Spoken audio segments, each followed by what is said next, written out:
Élever la plateforme de l'heure. Le 4 Avec votre boy Tony. Shout out Larry derrière la cam.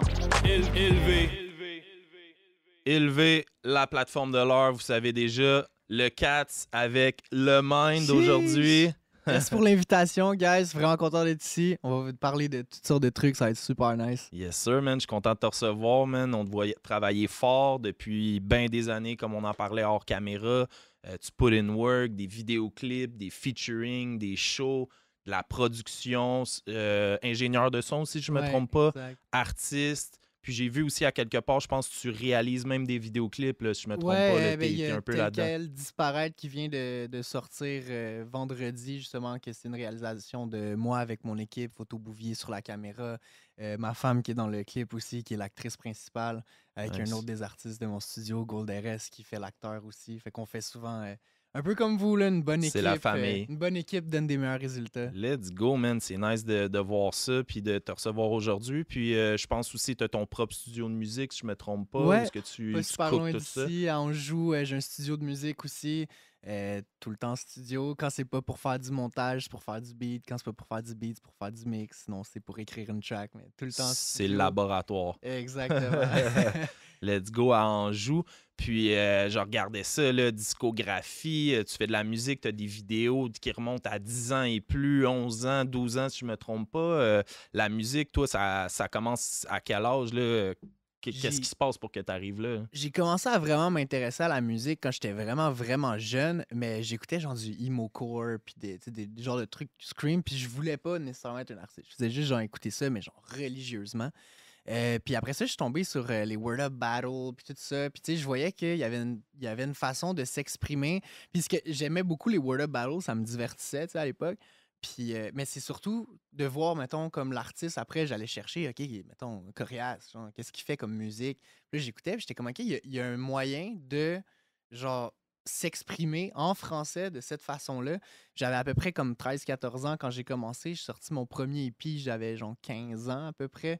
Fait que moi, à 14 ans, j'ai commencé à cogner à des portes, puis j'étais comme, je vais être un rappeur. T'as pas niaisé avec ça, là. Fait que c'est ça, je te dirais que l'amour de la musique, ça a commencé quand même vraiment jeune à ce niveau-là.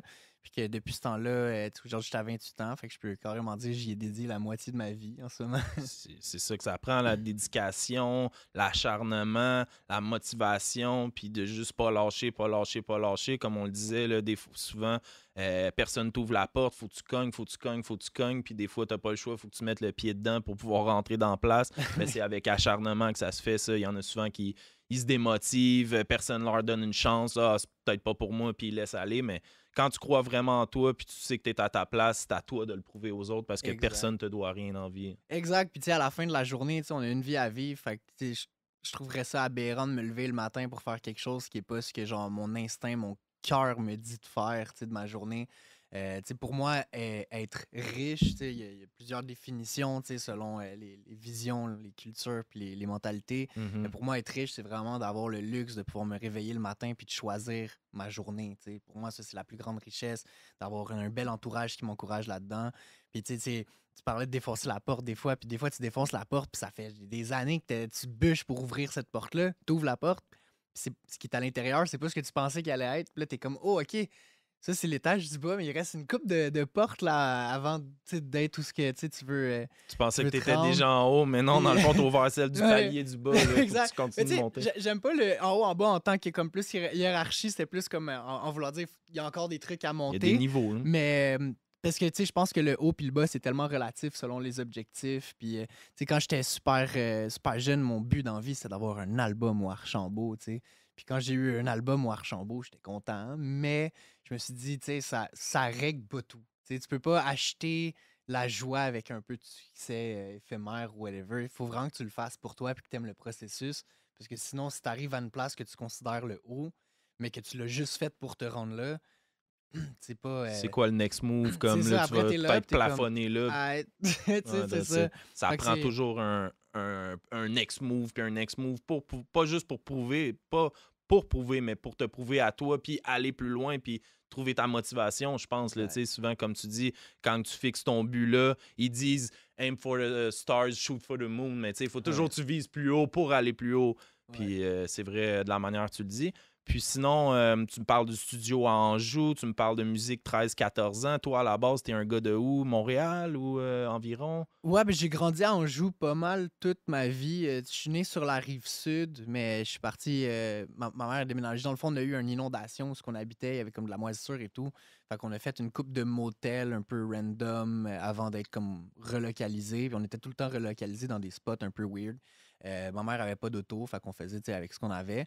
Puis finalement, elle était comme, OK, qu'on va aller à Montréal, comme ça, même si j'ai pas d'auto, tu sais, on va être comme proche de tout.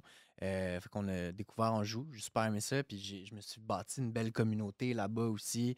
Tu sais, c'est une place Anjou qui c'est quand même fou parce que tu sais, c'est Montréal, mais c'est tellement familial. Tu sais, je suis dans un duplex, on se situe dans un duplex, puis si je fais pas de musique, mes propriétaires ils me le reprochent. Ils sont comme nous, hein, tu sais, si on fait, mettons, le ménage, on a besoin genre de, tu sais, de musique puis tout. Ah, c'est fun, Puis, ça. tu sais, j'ai la chance aussi que mes propriétaires, c'est des parents adoptifs à moi, dans le fond. Quand ma mère était super malade, j'allais vivre là. Fait que, tu sais, pour eux, la musique puis tout, ça fait juste partie de leur quotidien. Je travaille avec mes voisins sur de la vidéo, des trucs comme ça. Fait que, tu sais, c'est vraiment tellement familial que j'ai vraiment beaucoup aimé. Sinon, j'ai habité 2 ans sur la rive sud aussi, à Saint-Hubert, Longueuil. J'ai habité avec Adamo, avec qui j'ai fait beaucoup de musique aussi. OK, OK. Quand Shout-out à j'avais lui. 18 ans, ben oui, gros shout-out à Adamo. Puis c'est ça, j'avais à peu près 18 ans, fait que moi j'étais un petit con. Lui, il avait 27, fait qu'il était plus mature. Fait que nos mentalités clashaient. Puis ben, c'est beau de voir qu'on est encore super soudés puis encore des bons chums, même si j'étais un petit con. Désolé Adamo pour les années difficiles que je t'ai faites. Ah, puis des fois, ça prend ça aussi, quelqu'un qui est dans le milieu, qui nous ouvre les yeux, qui nous éclaircit sur avoir une carrière artistique, peu importe c'est quoi, producteur, ingénieur de son, artiste, réalisateur visuel. Tu sais, il y en a plein, on en parle dans le podcast. On pense des fois qu'il y a juste l'artiste, mais il y a 25 Ah ouais. personnes en arrière, derrière le vidéoclip ou la chanson ou le show, tu sais. Des gérants, des managers, des 100%. gérants de tournée, des designers. Il y a tellement de monde qu'on l'oublie. Puis c'est un peu ça avec la plateforme qu'on aime élever, mettre en valeur les gens. Puis des fois, les gens qu'on sait même pas exactement qu'est-ce qu'ils font ou qui étaient derrière tel ou tel projet, tel produit. Fait que c'est le fun d'en parler. Puis, tu me parlais tantôt des battles, des Word Up. Tu l'écoutais, mais je pense que tu y as participé aussi, je me Oui, trompe j'en pas. ai Là. fait aussi. Je pense à 15-16 ans, j'ai fait mon premier. C'était genre MC Clash sélection. Puis c'était quand même spécial. J'avais réussi tu sais, à passer la sélection. Fait qu'après ça, j'avais fait le MC Clash 4. Puis là, tu sais, ça a comme déboulé. Puis j'avais eu des victoires. Fait que j'étais super content. Puis Nice. ça me remontait. Là, puis j'étais comme, ah, je trouvais ça super fin. D'avoir comme toute cette énergie-là, que même si c'est genre du 10, je trouvais que la culture était, tu sais, about love. Puis un peu une des raisons pourquoi j'ai arrêté d'en faire avec le temps, c'est vraiment juste parce que, tu sais, avec la musique, je pouvais vraiment dire ce que je voulais. Puis j'aimais beaucoup, tu sais, comme le fait que, tu sais, tu t'en vas dans un event de battle, tout le monde est fin avec tout le monde. Genre, tout le monde est chill, genre, avec tout le monde. C'est comme vraiment familial.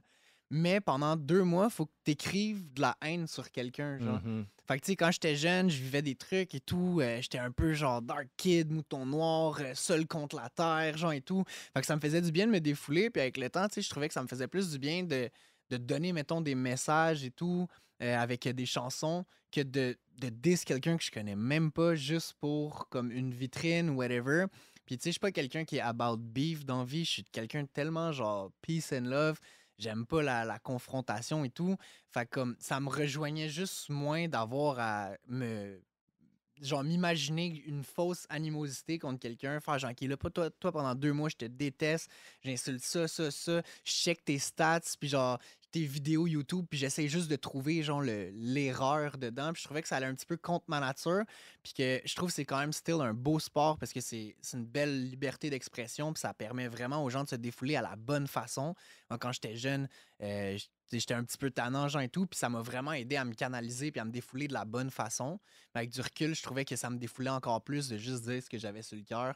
Puis le micro, puis le studio, ils pouvaient m'écouter d'une façon que genre, je voulais pas parler, mettons, à mes parents, à ma mère, parce que, genre, je voulais pas l'inquiéter. Aux profs, tu veux pas les inquiéter. Tes amis, ils comprennent pas nécessairement, genre, et tout. Tandis que, genre, un micro, il va jamais te juger. Cubase va jamais, genre, donner son avis. Il va juste être à l'écoute, tu sais. Fait que je trouvais que c'était un bon médium pour juste me défouler. Puis après ça, ta track, tu veux la sortir, tu veux la sortir, tu veux pas la sortir, tu veux pas la sortir. Mais le méchant, il est sorti, tu sais. Puis, fait que je me suis canalisé plus vers la musique à cause que ça rejoignait plus comment j'étais moi, genre. Puis c'est avec le Word Up un peu que ça t'a emmené, j'imagine, en studio ou à avoir un peu l'étendue de la musique qui était pas juste le battle. T'as vu comme d'autres formes probablement par les artistes qui étaient là, j'imagine, dans le Word Up. Y a-tu quelqu'un Ouais, qui t'a emmené en studio? exact, Comment mais ça dans le s'est fond, passé? je regardais beaucoup les Word Up. J'étais très fan, tu sais. Fait que genre, j'hésitais pas à écrire aux gens que comme je les trouvais dope, puis que genre, j'aimais ça, ce qu'ils faisaient, puis demander des conseils. Très, très jeune dans ma vie, il y a G7, justement, Adamo, Jamikaz d'ailleurs, qui m'a beaucoup aidé à tu sais, ils m'ont amené chez Dusty. Dusty m'a permis de rec, il m'a genre jamais jugé, puis c'était juste comme yo, tu t'en vas là, dis ce que tu as à dire et tout. Moi, un moment donné, j'avais vu une entrevue à Musique Plus, puis c'était Farfadet. Puis moi, je savais que je voulais faire de la musique de ma vie, mais à chaque fois que j'en parlais à n'importe qui dans mon entourage, ou prof, ou whatever, on me disait, ben, c'est pas un métier, genre, tu peux pas faire ça de ta vie. Puis au point où tu sais, j'avais des très, très bonnes notes à l'école, mais j'étais pas nécessairement studieux. Mais tu sais, je catchais vite, puis j'avais tu sais, une très bonne moyenne générale. Puis les profs, ils disaient c'est du waste. Tu sais, genre, puis des fois, ils voyaient que j'étais en train d'écrire, mettons, comme un texte de rap, puis ils le chiffonnaient, ils le déchiraient, puis tout. Puis là, moi, je sortais de la classe, j'étais comme, yo, c'est quoi ça? Mais, tu sais, pour eux, c'était du waste. C'était comme, tu sais, tu pourrais être, je sais pas, avocat, si, ça. Puis genre, euh, tu décides de faire de la musique, puis c'est pas payant. Puis j'avais vu Farfadet dire à Musique Plus, dans une entrevue, moi, on m'a toujours dit ça. Puis c'était toutes les mêmes choses que, tu sais, j'entendais. Puis il a dit, puis tu sais, aujourd'hui, tu sais, je suis all-in là-dedans, je fais ça de ma vie, puis nanana. Fait que j'ai écrit un message, puis il dit, hey, j'aimerais ça t'acheter des beats, puis tu sais, te rencontrer en personne. J'étais trop jeune pour avoir un compte de banque, fait que je travaillais en dessous de la table au PFK. Puis j'avais économisé un petit peu, puis j'avais dit, OK, tel jour, je finis l'école, je viens en autobus, je risque d'arriver vers telle heure. Je vais pouvoir payer tes billets, puis je vais repartir direct après. Mais tu sais, au moins, tu sais, je voulais la poignée de main, genre et tout. Puis quand je suis arrivé à Saint-Hyacinthe, parce que c'était Anjou-Saint-Hyacinthe en autobus quand même, quand je suis arrivé à Saint-Hyacinthe, lui, il fermait les portes du studio. Puis je dis, hey, attends, tu sais, je suis là. Je me dis, est-ce qu'on se connaît? Puis je dis, ouais, on s'est parlé, tu sais, pour les beats.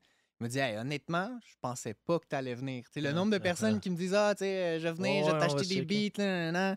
Fait qu'il a rouvert son studio, on s'est assis, genre et tout. Puis depuis ce temps-là, il m'a beaucoup mentoré, il m'a appris à faire les beats. Tu sais, je disais, c'est-tu correct si tu sais, tu me montres un peu comment ça marche, comment c'est.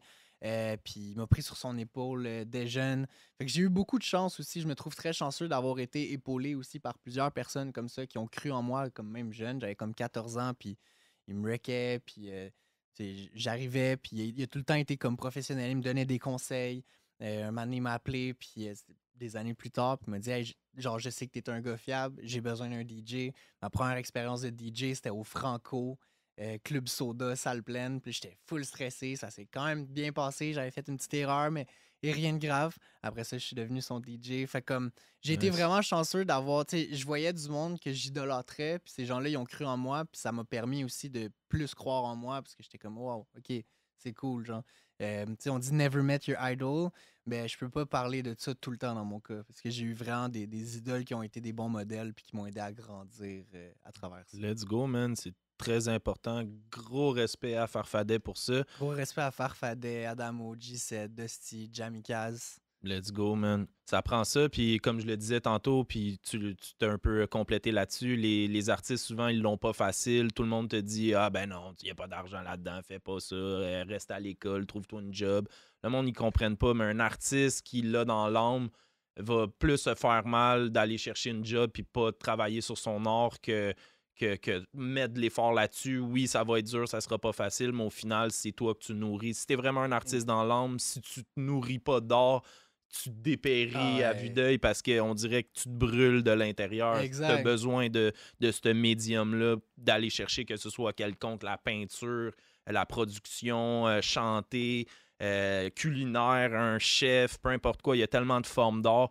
mais quelqu'un qui n'est pas artiste va jamais comprendre. Puis malheureusement, souvent, ben, ça va être même nos parents, à l'école, les professeurs, des amis qui vont dire fais autre chose, il n'y a pas d'argent. Ils vont pas comprendre ta vision, mais il faut vraiment que tu crois en toi. Puis toi, tu as été chanceux, tu as cru en toi, tu y as été, puis tu as eu quelqu'un qui a réussi à t'épauler, puis à peut-être te montrer un petit peu les premiers niveaux là, de ça. C'est un beau parcours, man. Je trouve ça le fun parce que ça arrive pas nécessairement à tout le monde. Moi, je dois dire que jeune, il n'y avait pas toujours, je suis pas un artiste, mais je suis autour du milieu artistique. Puis jeune, moi, je suis rentré là-dedans peut-être vers 25 ans parce qu'avant ça, je voyais personne vraiment dans cet univers-là. C'était autre chose. Il n'y avait pas de DJ, il n'y avait pas de producteur. La scène était plus jeune. Là, aujourd'hui, on le voit de plus en plus au Québec, à Montréal. Puis même en région, on voit des rappeurs, des producteurs, des vidéographes de plus en plus. Là, ça s'extensionne en région, on les voit venir, c'est beau à voir. Vraiment. La scène grossit, il y a plus de shows, il y a plus de places qui offrent des shows, il y a plus de gérants d'artistes, fait qu'on le voit, là, ça se complète. Ouais, là. vraiment. Mais les shows, par exemple, depuis la COVID, j'ai senti quand même un certain drop. J'ai l'impression qu'il y a comme une culture du monopole aussi depuis la COVID. Tu sais, en 2019, j'ai fait 60 shows dans mon année. Puis depuis la COVID, c'est beau quand j'en fais 15 dans une année, tu sais. Ah ouais. Parce que j'ai l'impression que c'est souvent, tu sais, mettons, comme ça va y aller avec les chiffres. Fait que c'est souvent les mêmes qui vont avoir tu sais, tu vas avoir les shows comme Métro, les gros festivals, genre, pis tout. Fait que veux pas, tu sais, ça va vraiment y aller, tu sais, avec les chiffres, les ci, les ça. Puis avant, tu pouvais plus facilement te booker, mais depuis la COVID, le prix des salles a monté, le prix des billets monte par conséquent, genre, et tout. Le coût de la vie en général. Fait que je suis tellement d'accord avec ce que tu as dit, mais pour les shows, par exemple, j'ai l'impression que oui, il y en a de plus en plus, mais que c'est quand même de plus en plus tough organiser un show. Tu sais, Ok. avant, je pouvais organiser un show, j'avais 15 ans, puis je pouvais organiser un show facilement. Tandis que maintenant, tu sais, il faut plus penser à ces affaires-là. Il y a aussi, je pense que quand tu vieillis, tu veux plus juste, tu sais, genre, faire play puis rapper ton truc. Tu sais, Un moi, peu plus mettons, sélectif. j'aime ça faire un show, puis, tu sais, d'avoir, mettons, comme, genre, des gens déguisés qui font quelque chose, des décors, un éclairage spécifique, tu sais, comme vraiment raconter une histoire avec ton show. Tu regardes, mettons, la scène EDM, tu sais, il va y avoir, genre, des dinosaures qui se battent en laser, genre, pendant que le DJ fait son truc. Puis tandis qu'ici, souvent, ben, tu sais, ça va être genre un gars, man, qui va rapper avec un Stiff. micro. Puis là, s'il y a du luxe, là, il va avoir genre des petits canons là, de fou sur le devant de la scène. Puis ça, c'est genre fou, là, tu sais.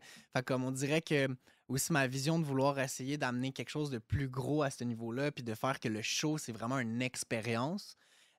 Ça rend que je trouve que c'est plus difficile de booker des shows maintenant parce que c'est tout des critères qui font que comme oh ok ouais c'est c'est beaucoup de trucs. C'est vrai, mais c'est là que tu vois aussi que tu es un artiste qui se démarque parce que c'est pas tout le monde qui pense à ça, mais l'art visuel, puis de monter un show, puis d'avoir un décor ou une vision ou une ligne directrice de ton show, ben, c'est de l'art visuel, tu sais, puis ça fait partie de ton branding aussi. Exact. C'est une manière aujourd'hui, je pense qu'en 2025, il faut que les artistes et n'importe qui est dans le milieu se démarque puis trouve leur branding puis qu'ils le mettent de l'avant parce que c'est comme ça que tu vas chercher ta couleur en tant qu'artiste 100%. puis d'inviter le monde dans ton univers aussi puis les amener à te comprendre. C'est oui, on a la plateforme comme aujourd'hui podcast pour un peu plus comprendre les artistes, les gens du milieu, avoir des conversations avec eux autres. C'est intéressant pour le public de développer, d'aller plus loin là-dedans.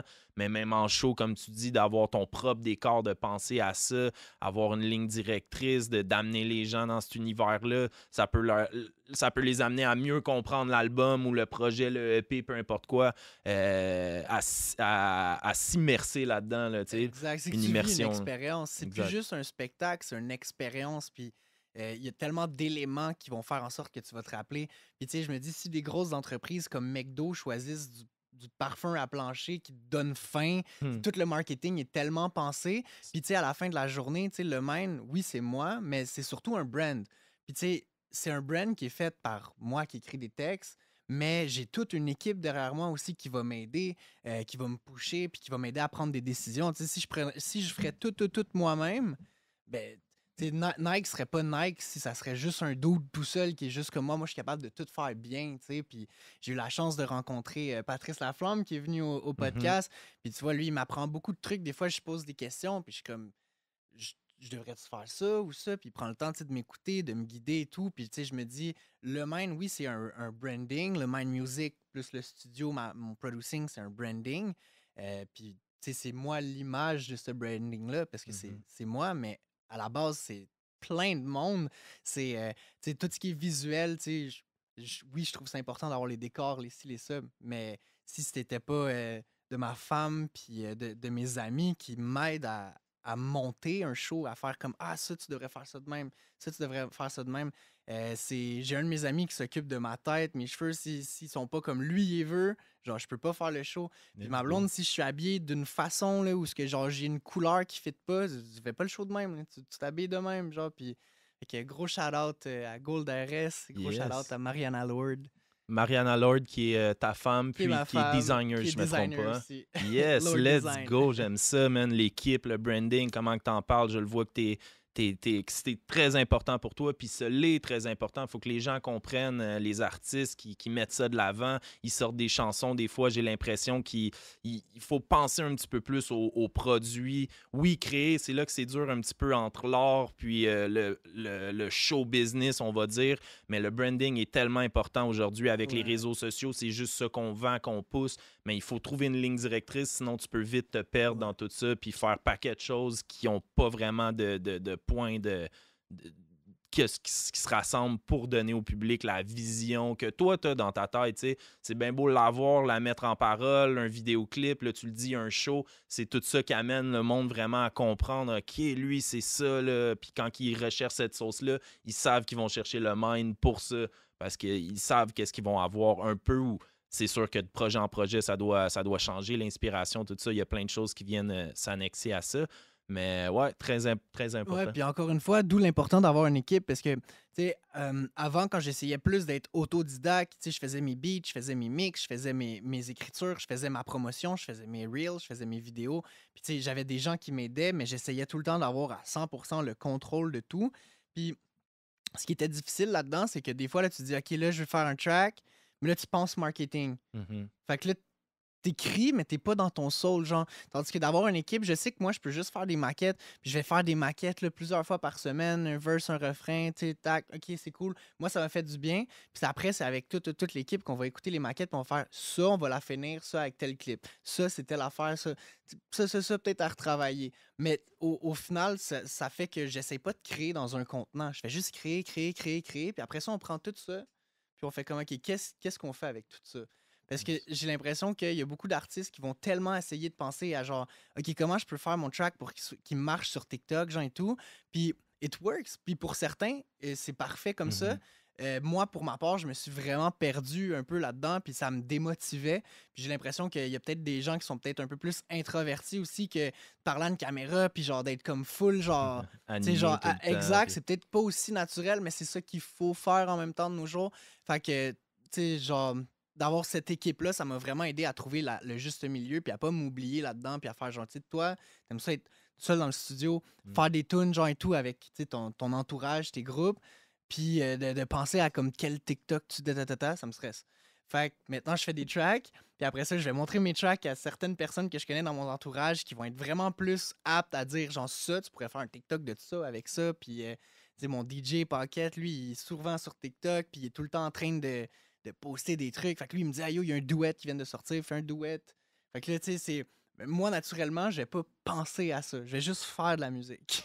Ouais, parce que même sinon, puis comme tu le dis, il y a tellement de branches à, oui, écrire une chanson, l'enregistrer, puis la mettre out there, mais il y a tellement de branches après ça, vidéoclips, les réseaux sociaux, les shows, ton habillement, tout le branding, que c'est tellement de choses à penser que si tu penses à tout ça en faisant la chanson, tu prends un peu de l'art, puis tu vas peut-être négliger le produit, la chanson, peu importe quoi. Tandis que, comme tu le dis, si ça fait l'entonnoir avec une équipe, toi, tu peux te concentrer sur ton truc, donner le 100% de ton art, ta plume, puis après ça, vous faites l'entonnoir ensemble, puis là, bon, ça, c'est un TikTok, ça, c'est un vidéo, OK, on monte un show, blablabla, blablabla. Il y a tellement de facettes, tu peux t'essouffler un peu là-dedans à cette heure. On peut tout faire par nous-mêmes aujourd'hui, c'est ça qui est, qui est magique dans l'ère qu'on est. Mais je pense que sans équipe, quand tu essaies de tout faire, tu te perds un peu là, dans le Ouais. labyrinthe. Là. C'est tellement vaste, c'est fou. Là, tu sais. Quand tu commences vraiment à prendre ça sérieux puis que tu veux toucher un petit peu à tout là, puis faire ça intelligemment, ça prend une équipe. Hein. On en parle, on en reparle sur la plateforme.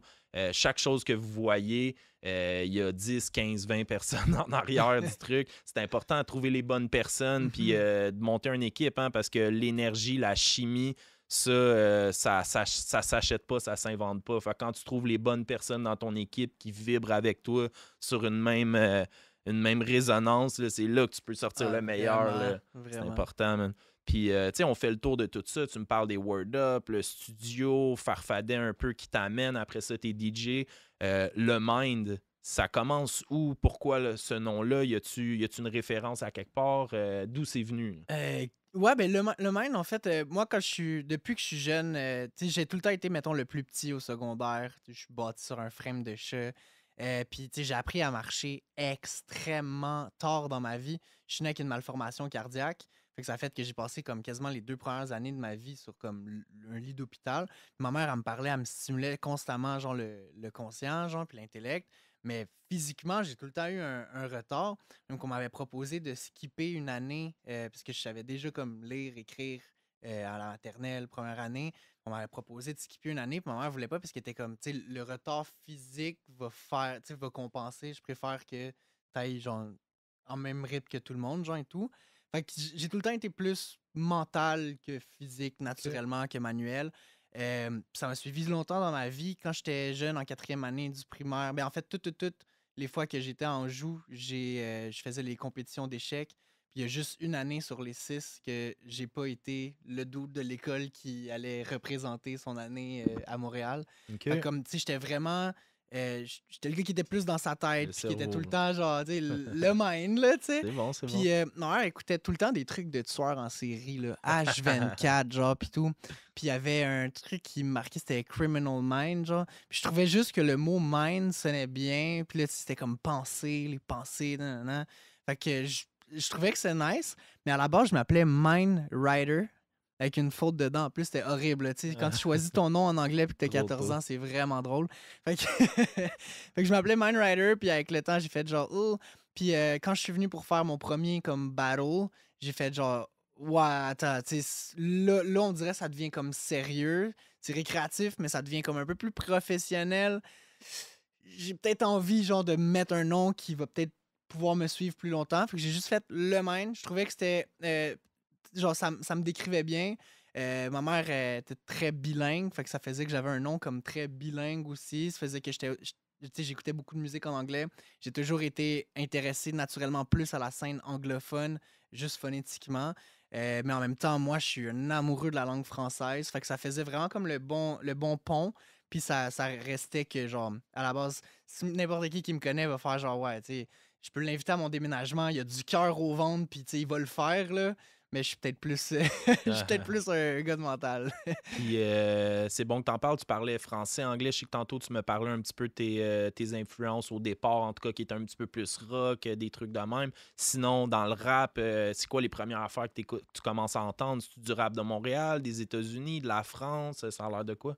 Je dirais que les premiers trucs de rap que j'écoutais vraiment jeune, c'était genre Eminem, 50, Lil Wayne, genre, puis The Drop the World, je dois l'avoir écouté. Genre, tu sais, avant sur iTunes, tu sais, ça disait le nombre de fois que tu l'avais écouté.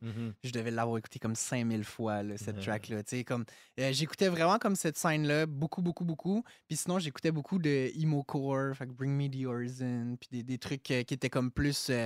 Tu sais, j'étais très mouton noir, j'avais besoin de me défouler, fait que d'entendre genre, tu sais, comme du gros bûchage, ça me faisait du bien. Puis après ça, j'étais dans ma classe, puis c'était comme tout calme, fait que ça donnait comme un peu ma dose d'énergie avant d'aller être calme. Fait que je suis hyper actif, quelque chose de pas possible.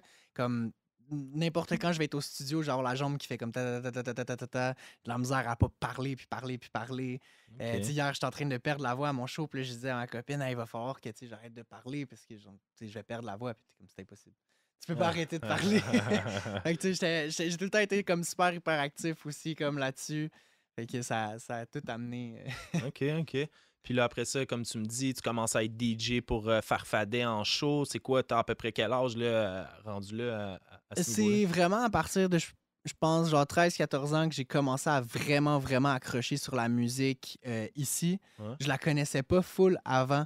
Fait que même si on me montrait des trucs, tu sais, j'accrochais pas, puis c'était dans la tête, j'étais comme, ah, j'ai déjà ma musique, c'est correct. Puis j'aimais beaucoup les lyricistes, donc c'est pour ça aussi que je suis tombé direct avec Farfadet, avec G7, avec son album Le Jour J, ça m'avait vraiment marqué. Jamikaz qui est venu un petit peu plus par après, mais que ses textes m'avaient vraiment, vraiment percuté, puis que je trouvais ça vraiment cool. Puis il y avait beaucoup, beaucoup de gens à l'époque que je trouvais qu'il y avait une plume. Il y a un album de Saint-Sou de 2004, il y avait des textes dedans que je trouvais que c'était vraiment beau. Puis c'est là aussi que j'ai commencé à écouter Nekfeu beaucoup, L'Entourage, Orelsan, puis j'étais comme, waouh, il y a tellement de façons de véhiculer des messages, tu sais, puis que ce soit genre intéressant, puis que tu véhicules quelque chose, tu fais pas juste rapper pour rapper, genre c'est pas juste le fun à l'oreille, c'est le fun à l'oreille, mais c'est le fun à la lecture aussi, à l'œil.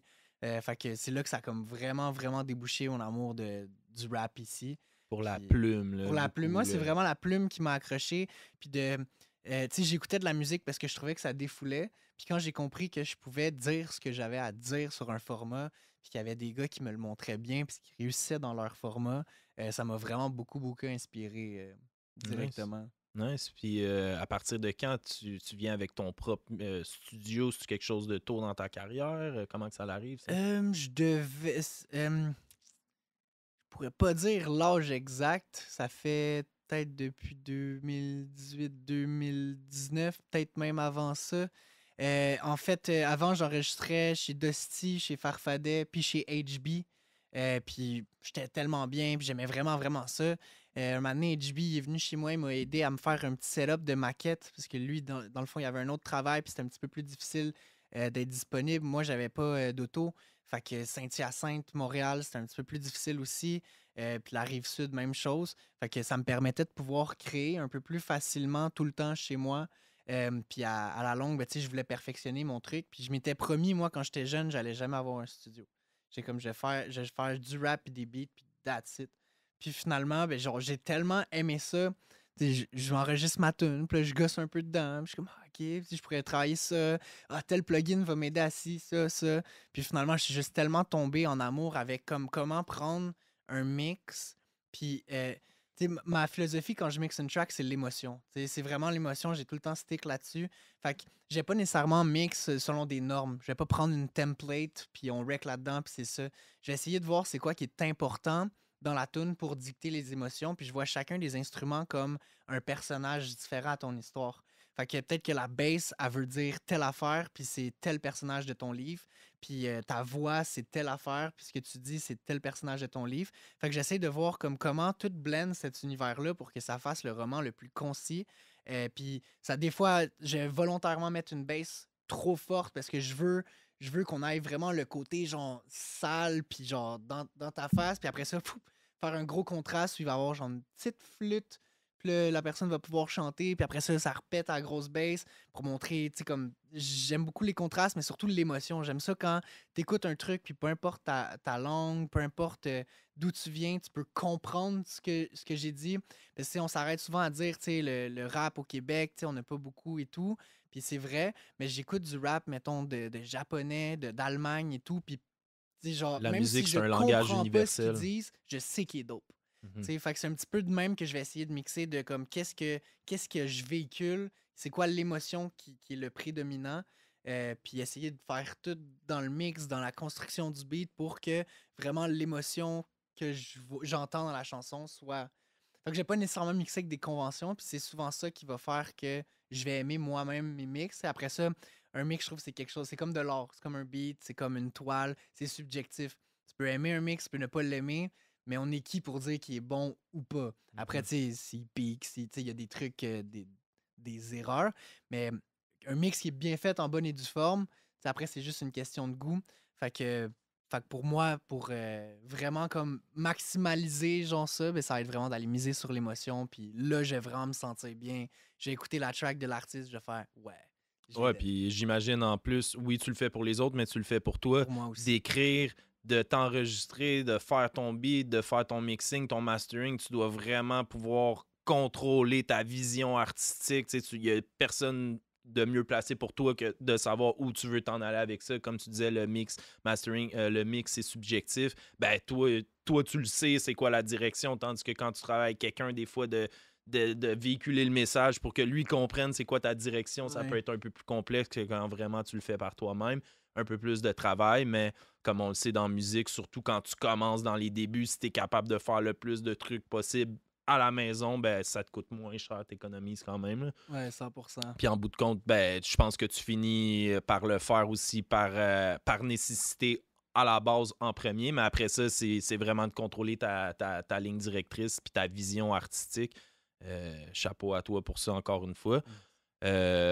Puis c'est ça, fait que là, tu parlais de DJ pour Farfadet en show. Vous en faites-vous plusieurs comme ça ensemble? Tu me parlais du Club Soda, Ouais, mais ça, c'était le Francophonie. premier. Francophonie aussi. Ben ça, c'était le même show, mais sinon, on en a refait plusieurs. Je l'ai suivi à travers plusieurs shows. Même en 2019, on avait une formule où je faisais la première partie. Après, je flippais, je devenais son DJ. Puis après ça, lui, il flippait puis devenait le DJ de Soulja. Fait qu'on suivait souvent les trois ensemble. Puis ça a été super cool. Puis sinon, même encore à ce jour, comme hier, j'étais à Granby avec Farfadet puis tel quel. Puis, tu sais, les gars, ils ont tellement un bon aura, un bon vibe. C'est jamais compliqué avec eux. C'est tout le temps sain. Que ça aille bien ou moins bien, tu sais, tu peux être transparent, puis il n'y a pas de jugement, puis c'est juste, tu sais, on s'en parle. Fait que j'aime beaucoup les suivre, tu sais, dans ces shows-là. Je suis DJ pour Gros Big aussi, que j'ai fait plusieurs shows avec eux, Festival Le Cisco à Rouyn-Noranda. On a fait Club Soda, mais Franco aussi.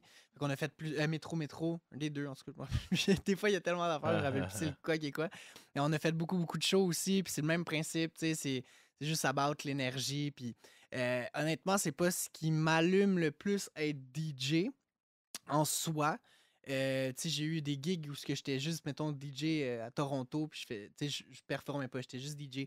Puis j'aime ça, mais de toutes les sphères, c'est sûr, je préfère être un rappeur, mais ce que j'aime aussi, c'est que, tu sais, je fais DJ avec, justement, hier à Granby, ben, tu sais, j'ai performé mon set, puis même sur leur set, même si je suis DJ, ben, tu sais, j'ai fait une inédit avec tel quel qu'on va sortir bientôt. Nice. On performait ensemble, les gars, ils me laissent rapper aussi, fait que, tu sais, ça me permet de, genre, quand même vivre mon petit genre émotion de rapper, genre faire genre ah trop nice.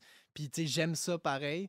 Fait que c'est Ben ouais, puis ça rajoute des cordes à ton arc, puis ça te donne exactement. la chance, comme tu dis, je crois, de d'étendre un petit peu plus ton art, puis d'offrir des formules où ce que tu peux faire des featuring, performer, être DJ. Fait que ça Juste, comble le ouais. truc. Puis je pense qu'en étant artiste, pour moi, un artiste en 2025, c'est un entrepreneur. Puis en étant entrepreneur, il faut que tu comprennes la manière de maximiser le plus possible ton bagage, qu'est-ce que tu as. Comme tu me l'expliques, la formule, ça fait juste du sens. Tu es capable de faire le plus de trucs possible. Puis ça te met de l'affichage quand même. Tu es DJ, après ça, tu embarques sur la scène. Même si c'est juste une chanson que tu performes, ben c'est une chanson de plus devant un public que tu n'aurais pas performé nécessairement, qui te voit, qui apprennent à te connaître, qui vont après ça le soir même ou le lendemain taper le mind. OK, telle vidéo, boum. Puis ils ont appris à te connaître comme ça, tu sais. Ouais. Il faut que tu te démarques des autres, il faut que tu te mettes en face des gens. Pourquoi que les gens iraient t'écouter plus qu'un autre s'ils te connaissent pas, tu sais, il faut leur amener ça, tu sais. Puis ça, c'est une autre manière de le faire.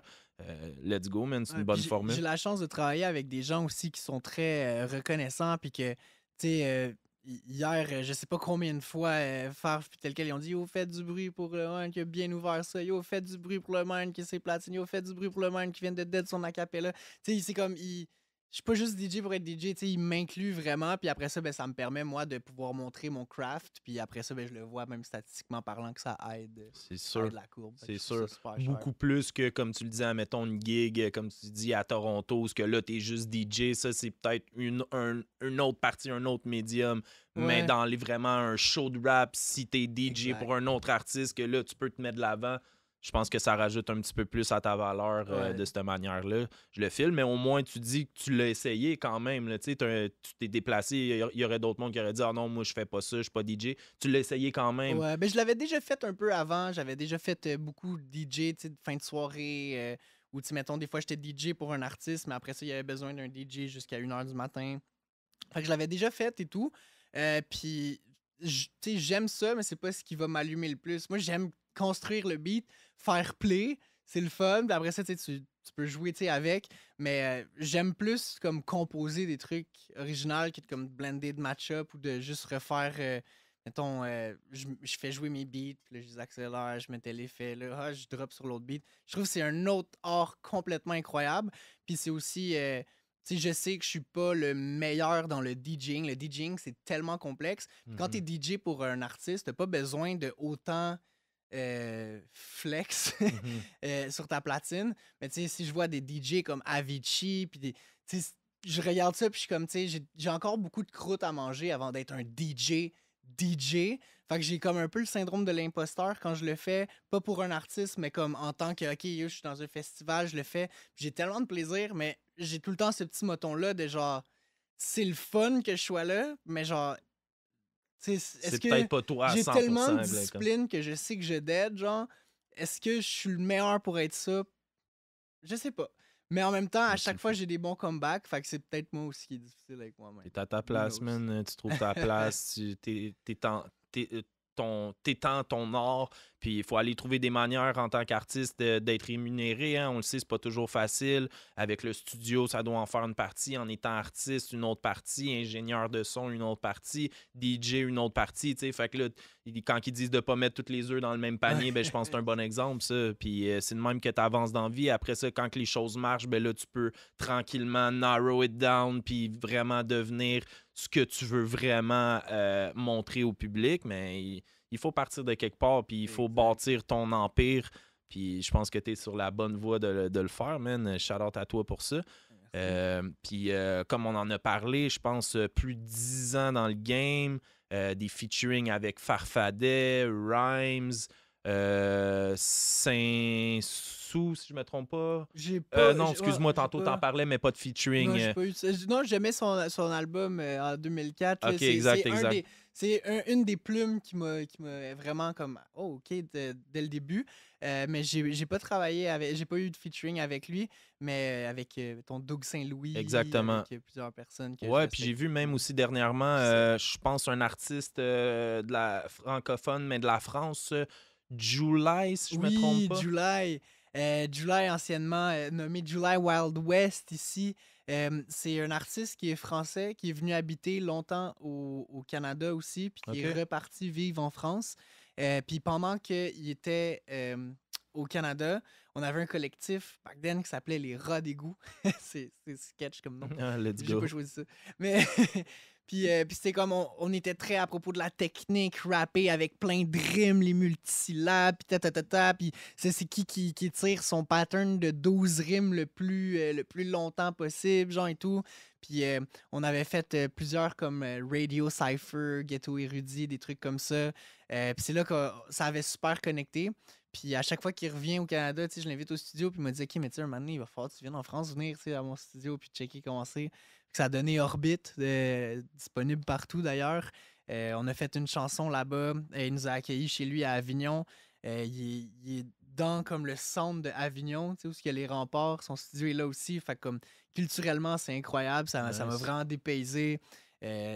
Il nous a accueillis les bras ouverts, moi et ma copine. On était chez lui pendant un Nice. temps, studio, puis ça a été super, super cool. Puis on a fait Orbit, justement. Yes. Là. Fait que la collaboration numéro s'est faite là-bas directement en Ouais, France. Là. Vous on l'a allez... fait. J'ai fait le beat en 15 minutes à peu près. Ben, tu sais, je l'ai retravaillé après, mais dans un TGV, j'étais comme, hey, hey, tu sais, il faudrait que je prépare des beats et tout. On était dans le train. J'avais mon laptop sur mes, sur mes cuisses. J'avais mon écouteur, puis là, je faisais mon beat sur mon laptop. J'étais comme, OK, tu sais, puis je pensais pas que ça allait être le beat qu'il allait choisir. Puis là, quand on est en studio, je monte plein de beats, plein de beats. Puis tu sais, des fois, la mauvaise manie d'un producer, c'est qu'il va trop remplir son beat. Il va pas entendre la voix nécessairement tout de suite. Fait que là, il va faire un beat qui est comme super complet. Puis les artistes vont l'écouter, ils vont faire comme yo, le beat est bon. Mais c'est tellement imposant, puis c'est tellement comme OK, il faut que tu fasses ça. Ton bridge va être là. Ton refrain, il y a 8 bars. Ou peut-être 12. Tu sais, c'est comme c'est tellement genre C'est quasiment trop trop cadré. dicté Là. que des Ouais. fois c'est plus difficile.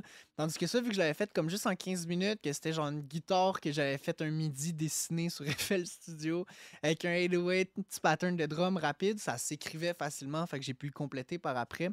Puis c'est ça, fait que j'ai fait le beat super rapide, mais j'ai tout le temps été un peu reconnu pour être un genre de producer compact. Je fais souvent des sessions où j'amène mon ordi, je peux pogner un coin de table ou dans l'avion, je fais des beats. J'ai pas besoin de gros space, je me suis arrangé pour avoir comme tous les plugins dans mon ordi.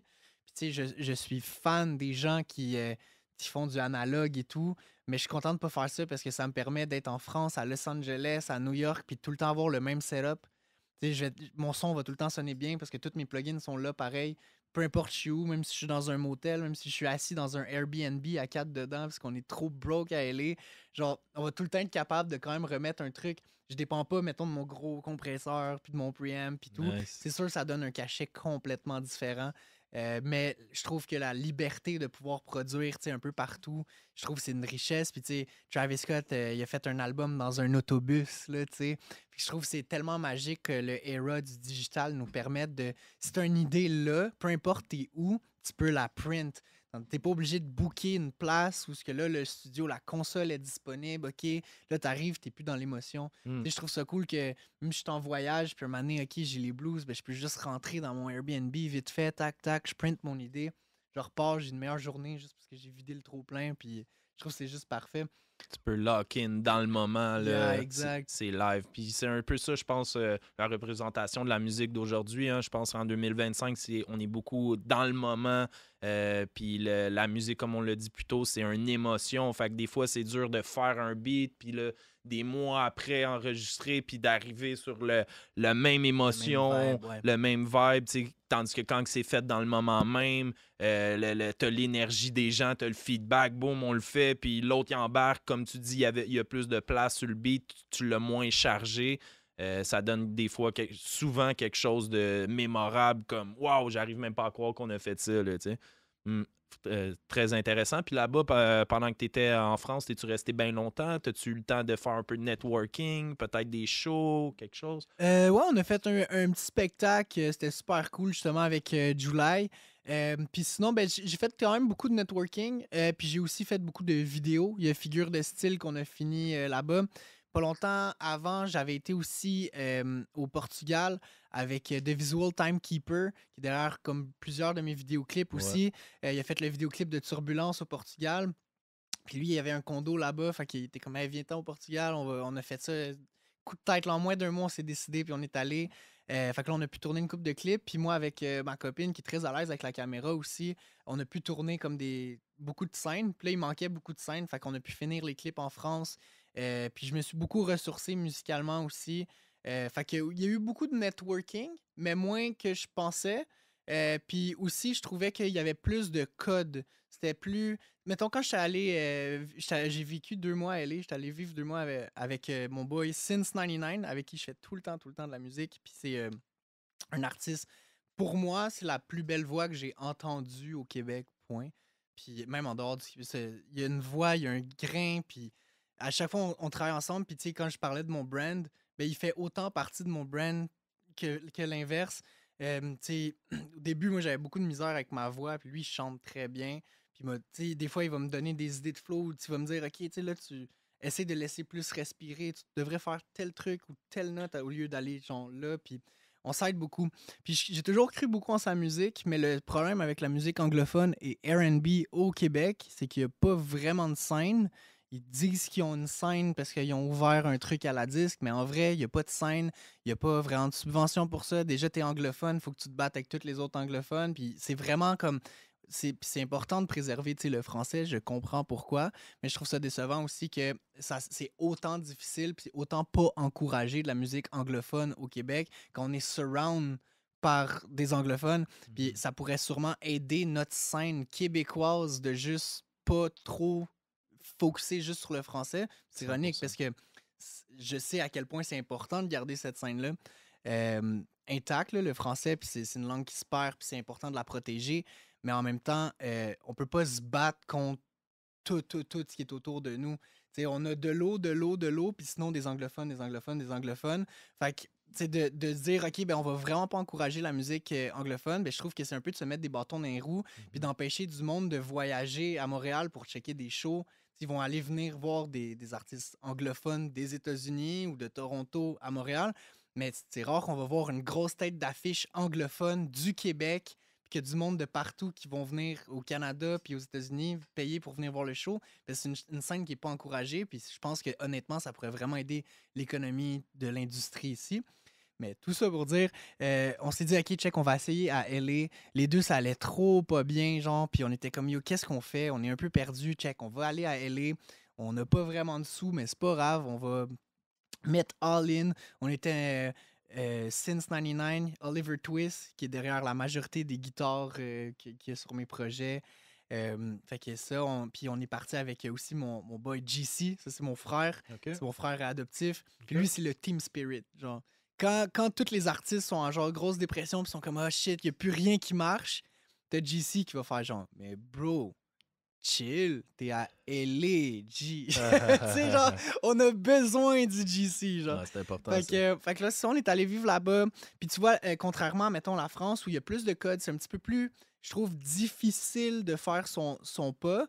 Puis les gens sont vraiment réceptifs, ils veulent travailler et tout, mais je trouve que, mettons, à LA, j'ai loué un studio. Première semaine, je suis arrivé à North Hollywood.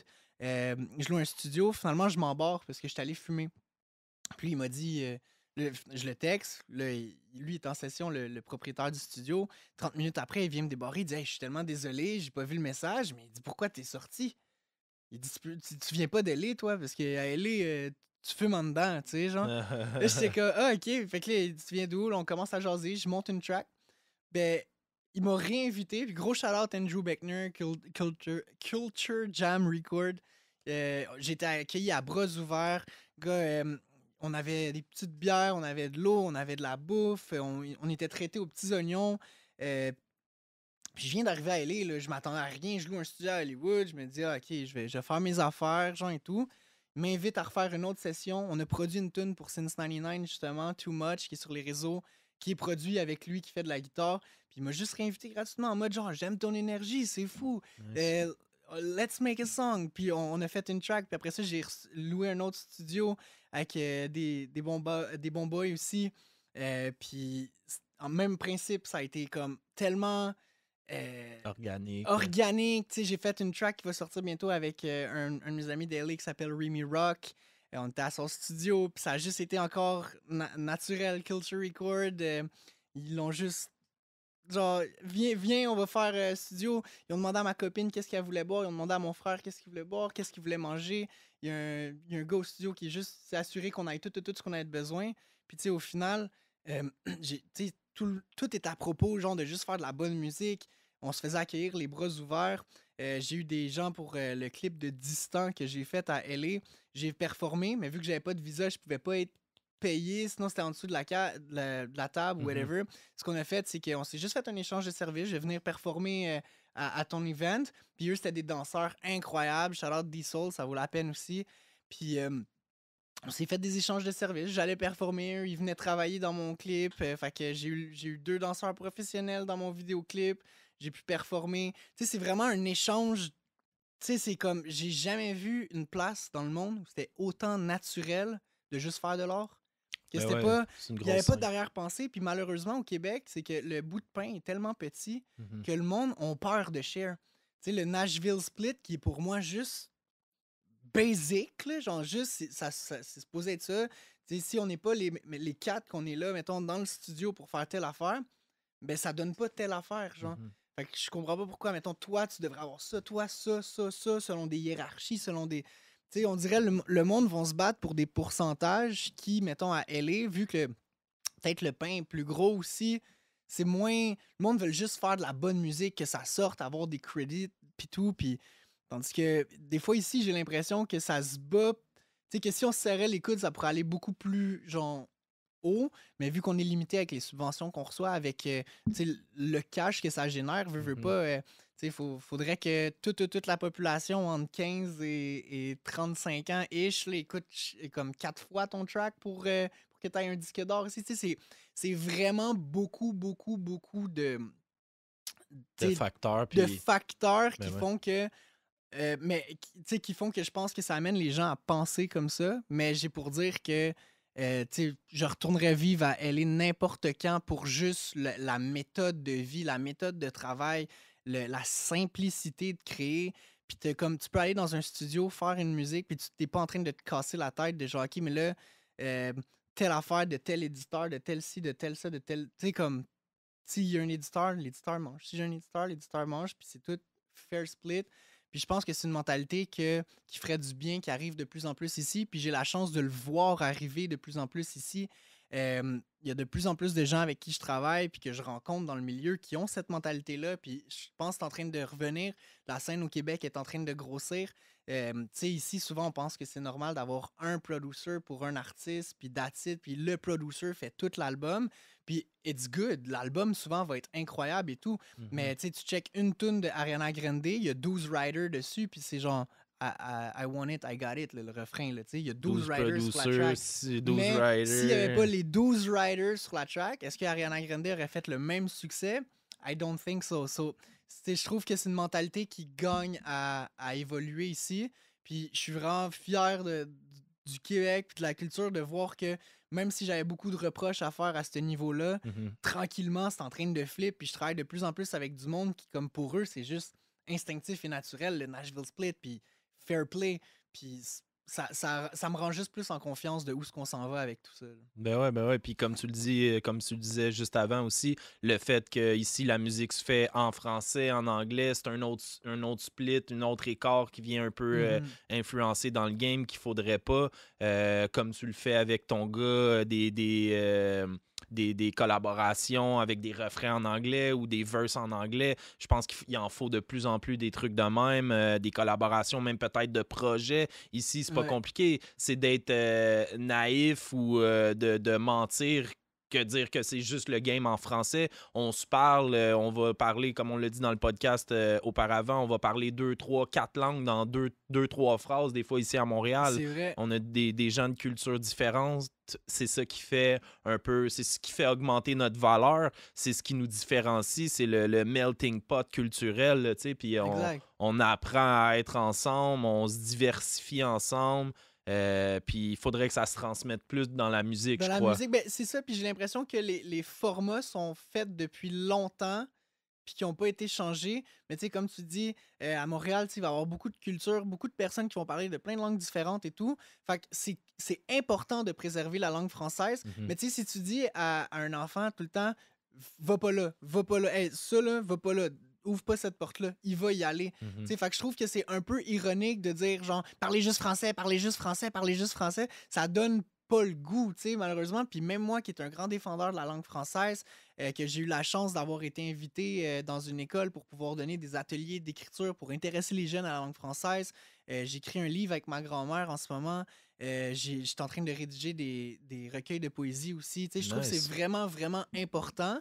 Mais je pense qu'il y a des façons de le faire qui sont plus le fun pour la nouvelle génération, pour comme la nouvelle réalité du monde, de rester accroché à la langue française, qui est pas juste comme OK, ben on va juste jouer du français, parce que là, ça donne comme l'effet inverse, puis là, le monde va aller écouter des États-Unis. Puis, tu sais, ce qui est plate aussi, c'est qu'avec la radio, ben, t'as un barème anglais-français à respecter.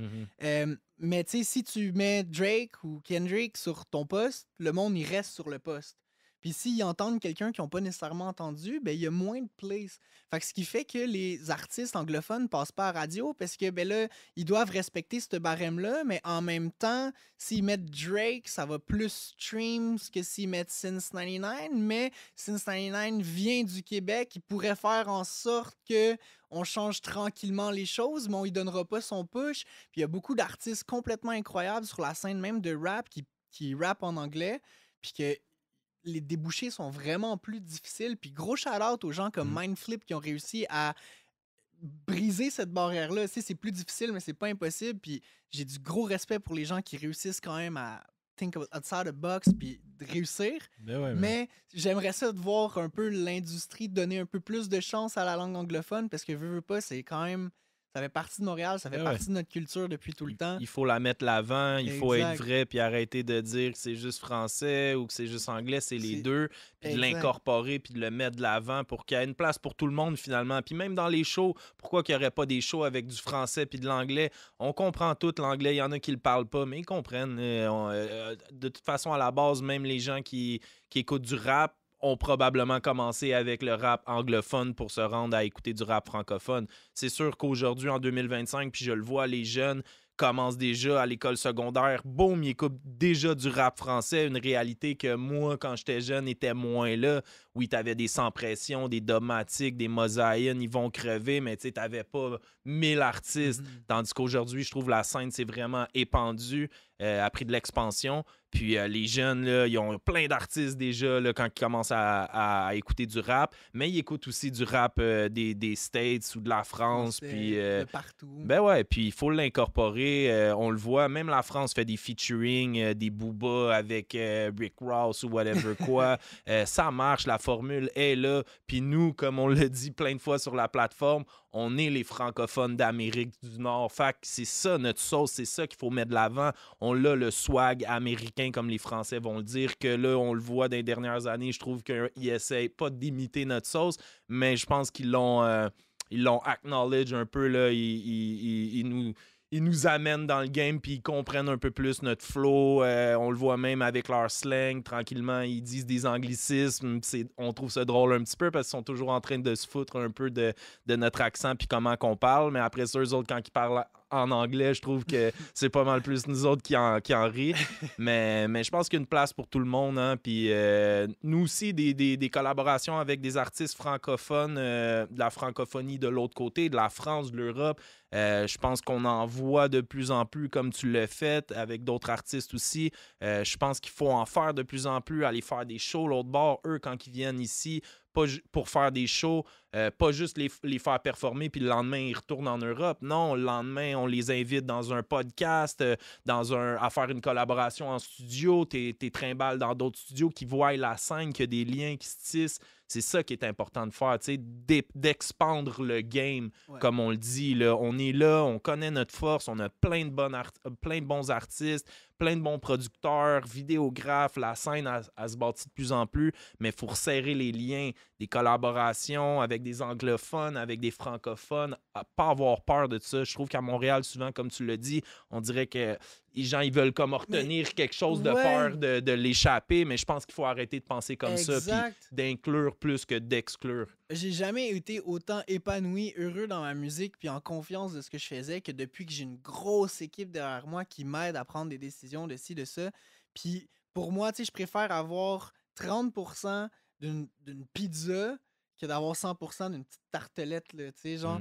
Puis l'affaire, c'est que des fois, c'est ça ici, les gens vont tellement essayer de se concentrer à avoir le plus de pourcentage possible parce que, tu sais, c'est pas full, genre, payant ou whatever, mais ça sera jamais payant si on fait pas plus avancer les choses. Exact. Fait que, tu sais, c'est correct, c'est important de penser à son morceau de pain, mais à la fin de la journée, c'est encore plus important de bâtir une société où ce que tout le monde mange, puis qu'on grandit ensemble, puis là, on a vraiment le poids pour faire avancer les choses, parce que t'es pas toi qui est rendu un peu plus connu, qui peut essayer de faire changer les choses. Vous êtes un team qui a évolué, qui est un peu plus connu, qui peut faire avancer les choses, puis là, la force du nombre, c'est beaucoup plus difficile après ça de pas faire valoir son point, puis tu t'avances avec des gens qui véhiculent puis qui vibrent sur les mêmes énergies que toi.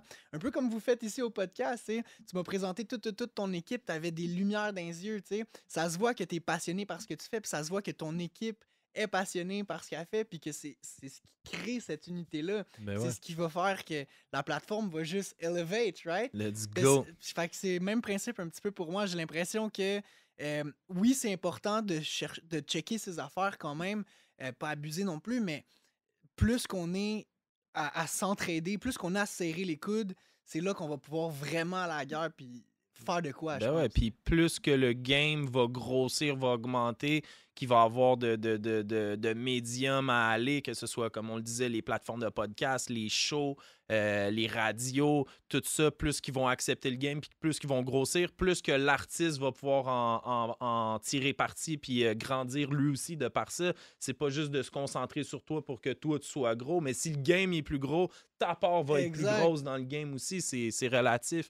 Mais ça, c'est avoir une vision de grandeur. Malheureusement, c'est pas tout le monde qui l'ont, mais on le voit, les choses changer. Ça s'en va vers le bon sens. Il faut continuer de travailler fort, l'acharnement, La patience, croire en soi, on le dit, c'est ça qui va t'amener au niveau supérieur. Puis c'est ça, on le voit, les jeunes artistes aujourd'hui, de plus en plus jeunes aussi, je trouve. On voit des artistes 14, 15, 16, 17 ans.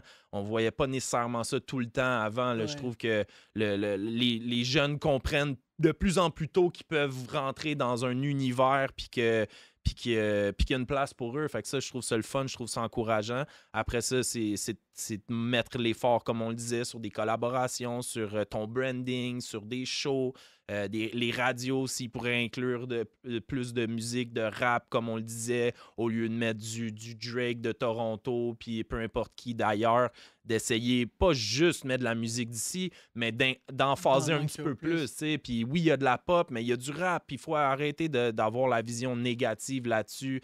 On dirait qu'ils veulent pas l'inclure à cause du message ou du style vestimentaire. Mais de moins en moins. Puis tu sais, il y a beaucoup de radios comme, mettons, SiriusXM, que je peux écouter SiriusXM, puis qui vont jouer comme du gros rap. Puis des fois, je vais entendre un banger sur SiriusXM, puis je vais faire genre, hein. Puis tu sais, il y a une de mes tunes qui a roulé pas mal sur Sirius, que j'aurais jamais pensé que c'était une track radio.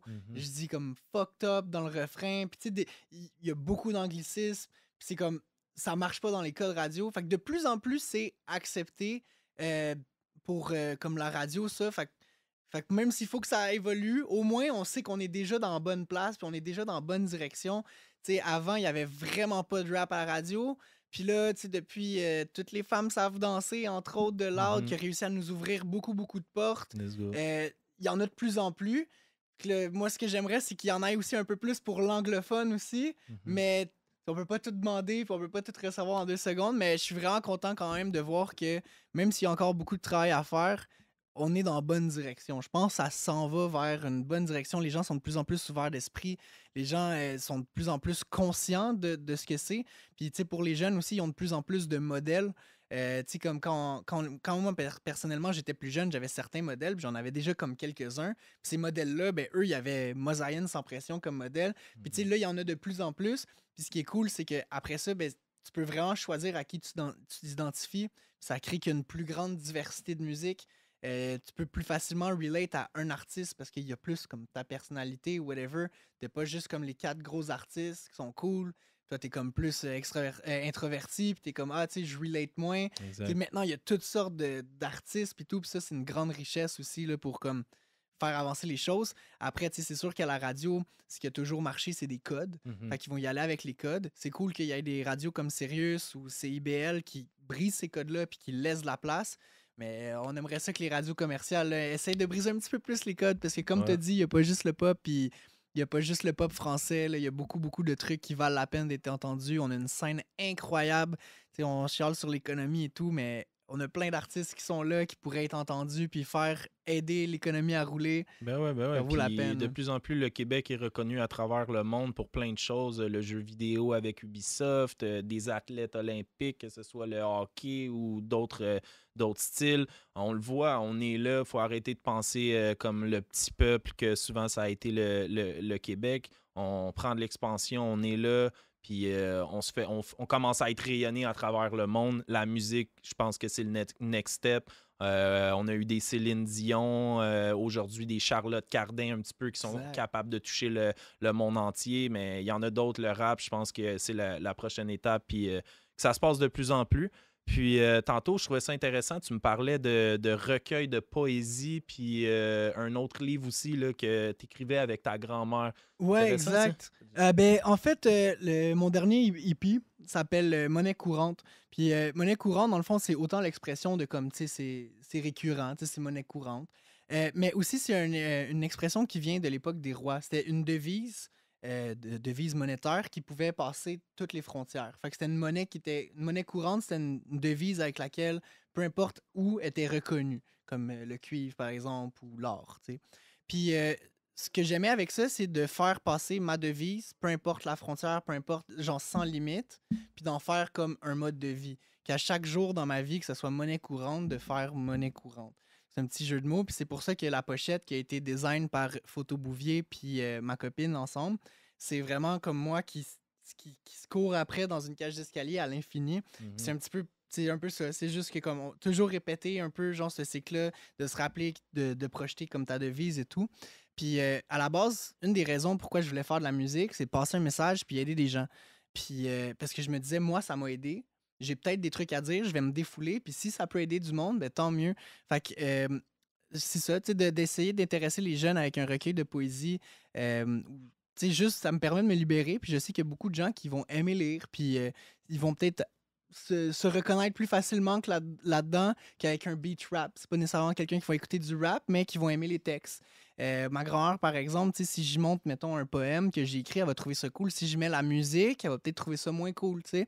Fait que ça va chercher comme un autre public, puis ça peut aussi dévulgariser le rap, tu sais, en voulant dire que de moins en moins, c'est vu comme ça, mais longtemps, le rap, c'était juste ça, tu sais, le rap, style c'est ça, c'est ça, c'est ça, c'est ça. les choses Tu sais, qu'on pour voit aux montrer- nouvelles, là, ils mettent ah, c'est un rappeur, un autre rappeur qui a fait Exact. telle affaire, Puis, un tu sais, autre mettons, rappeur. Richard Martineau qui va dire le rap, c'est ça, ça, ça, ça, ça. Mais tu sais, je fais du rap puis je parle un meilleur français que lui qui est médiatisé. Fait que, à la fin de la journée, le rap, c'est quoi? C'est une façon de t'exprimer, c'est une façon. Puis oui, il peut focuser sur le négatif puis dire, OK, ouais, mais lui, il fait ça de même. Fait que nanana, nanana.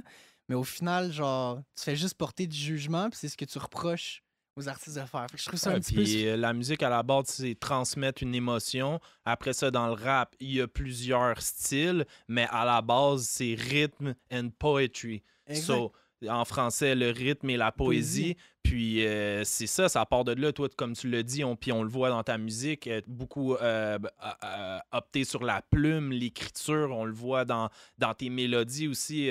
Grosse force à toi, shout-out à toi pour Merci. ça. Je le vois dans tes textes, tes refrains, des bons refrains, des hooks accrocheurs. La mélodie est là aussi. Tu vas chercher une émotion, c'est le fun, puis ça se transmet vraiment bien. Félicitations pour ça. Puis, pour les shows, tu me parlais là, des Francopholies, Belmont. Y a-tu un endroit que tu as performé que, genre, pour toi, là, ça t'a vraiment marqué? Puis encore aujourd'hui, tu te rappelles de ce show-là? Y a-tu des salles de spectacle que tu trouves qui sont les meilleures à performer? Parle-nous un petit peu de ça. Je dirais, en termes de petites salles de spectacle, tu sais, comme quand même low-key, je dirais que le ministère, c'est vraiment, vraiment cool. Le son est incroyable. De la façon que la scène est faite, je trouve que c'est bien fait aussi. Tu peux rentrer quand même beaucoup de monde, puis ça look jam facile. L'éclairage, tout, je trouve que c'est vraiment une belle place. Le ministère qui est où? Ministère, c'est à Montréal. OK. Ministère à Montréal, c'est comme une. Genre, c'est comme une vieille édifice. On dirait une vieille banque. Je sais pas exactement c'est quoi, puis je veux pas désinformer l'auditeur. OK. Mais on dirait que c'est une vieille banque qui ont comme rénové pour faire de quoi, mais c'est vraiment, vraiment beau. Puis, Sur quelle rue, ça?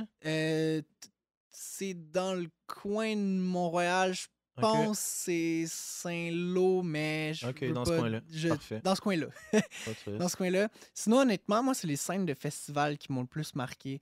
Tu sais, les scènes comme Métro Métro, les Franco ou Festival au Cisco en lumière, ou même des trucs un petit peu plus petits. Je dirais que, tu sais, quand j'ai fait Festival Districts aussi, ben, un petit peu, c'était quand même très bon, mais genre, c'était. Genre, j'aime tellement ces scènes-là de. Chaleureux, Déjà, tu sais, il fait souvent chaud sur un. Fait que quand tu le fais, t'es dehors, déjà, tu sais, tu bouges, tu le vent en même temps. Puis même s'il fait plus chaud, il y a quelque chose de vivant, tu sais, tu respires, genre. Après ça, au niveau du son, je trouve que c'est comme. Le son, il s'en va, genre, au loin, puis comme. Il n'y a pas de limite où ce que ton son va, tu sais, juste visuellement, tu sais, tu chantes, puis on dirait que t'as pas de limite. Tu vois pas un mur à la fin. Fait que c'est comme. C'est moins comme si t'étais dans un espace clos, puis même des grandes salles que j'adore, comme mettons le Club Soda. Mais tu sais, vu le fait que t'as un mur à quelque part, on dirait que mentalement, moi, je me sens moins libre de me laisser aller que si je vois, je suis comme dehors, puis que il y a un horizon avec une foule. Fait que moi, j'aime ça faire des shows à l'extérieur, beaucoup les scènes de festival. Le son aussi, je le trouve super sharp à chaque fois, étonnamment. Mieux dehors souvent qu'en dedans. Puis pourtant, tu sais, j'ai fait des salles comme Club Soda, rien à dire sur le son, mais il y a un cachet qui va faire en sorte que je vais tout le temps aimer un peu plus dehors. Ça va tout le temps, je sais pas, genre, Ça j'aime va chercher une vraiment, autre ouais, émotion, je peux les scènes comprendre, ouais, extérieures. ça doit être quelque chose. Puis on le voit aussi dans les gros shows, souvent un petit peu plus de spectateurs aussi quand c'est à l'extérieur. Ils peuvent se permettre d'avoir plus de monde. Des fois, ils viennent pour toi, des fois, ils viennent pour un autre artiste. Fait que c'est le fun aussi d'aller peut-être chercher des fans qui n'étaient pas vraiment les tiens Ouais. au départ, mais là, qui apprennent à te connaître comme ça. Dans les festivals, c'est souvent ça que j'entends. Vu que c'est des plus gros line-up, des fois aussi, ben, tu as des fans pour chacun des artistes. Fait que là, ils sont pas venus nécessairement pour toi. Fait que là, ça passe sa case si tu es capable de les accrocher puis qui embarquent dans ta sauce. C'est un autre défi qu'en show où ce que c'est, on va dire, il y a moins d'artistes dans les shows intérieurs. Ben là, c'est souvent plus tes fans, fait qu'ils connaissent déjà ta musique. Fait que j'imagine qu'il y a une différence sur l'émotion un petit peu là-dedans. Puis, tantôt, on parlait de tes featuring. Un que j'ai oublié que tu as fait, si je me trompe pas, l'année passée avec Raccoon. Oui, mais Raccoon, c'est. Ça, on a fait plusieurs featuring. Il m'a invité, j'ai eu la chance de performer avec lui au Franco. Il m'a invité Nice. sur son set. On a fait 2 de nos tracks endommagés sur son album. Allez voir le morceau, c'est incroyable. Puis Distant, qui est la chanson que je parlais Exact. justement, où à LA, on a pu avoir des danseurs avec un échange de services. OK.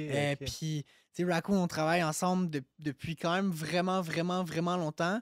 Puis, tu sais, les deux, on a pris une direction qui est un petit peu différente musicalement, mais on se respecte tellement pareil, fait qu'on continue, tu sais, on s'envoie du love, puis j'aime tellement travailler avec lui, puis je sens que c'est réciproque, puis c'est comme naturel. On a un groupe d'amis aussi qui est comme commun, qui nous a comme linké facilement ensemble.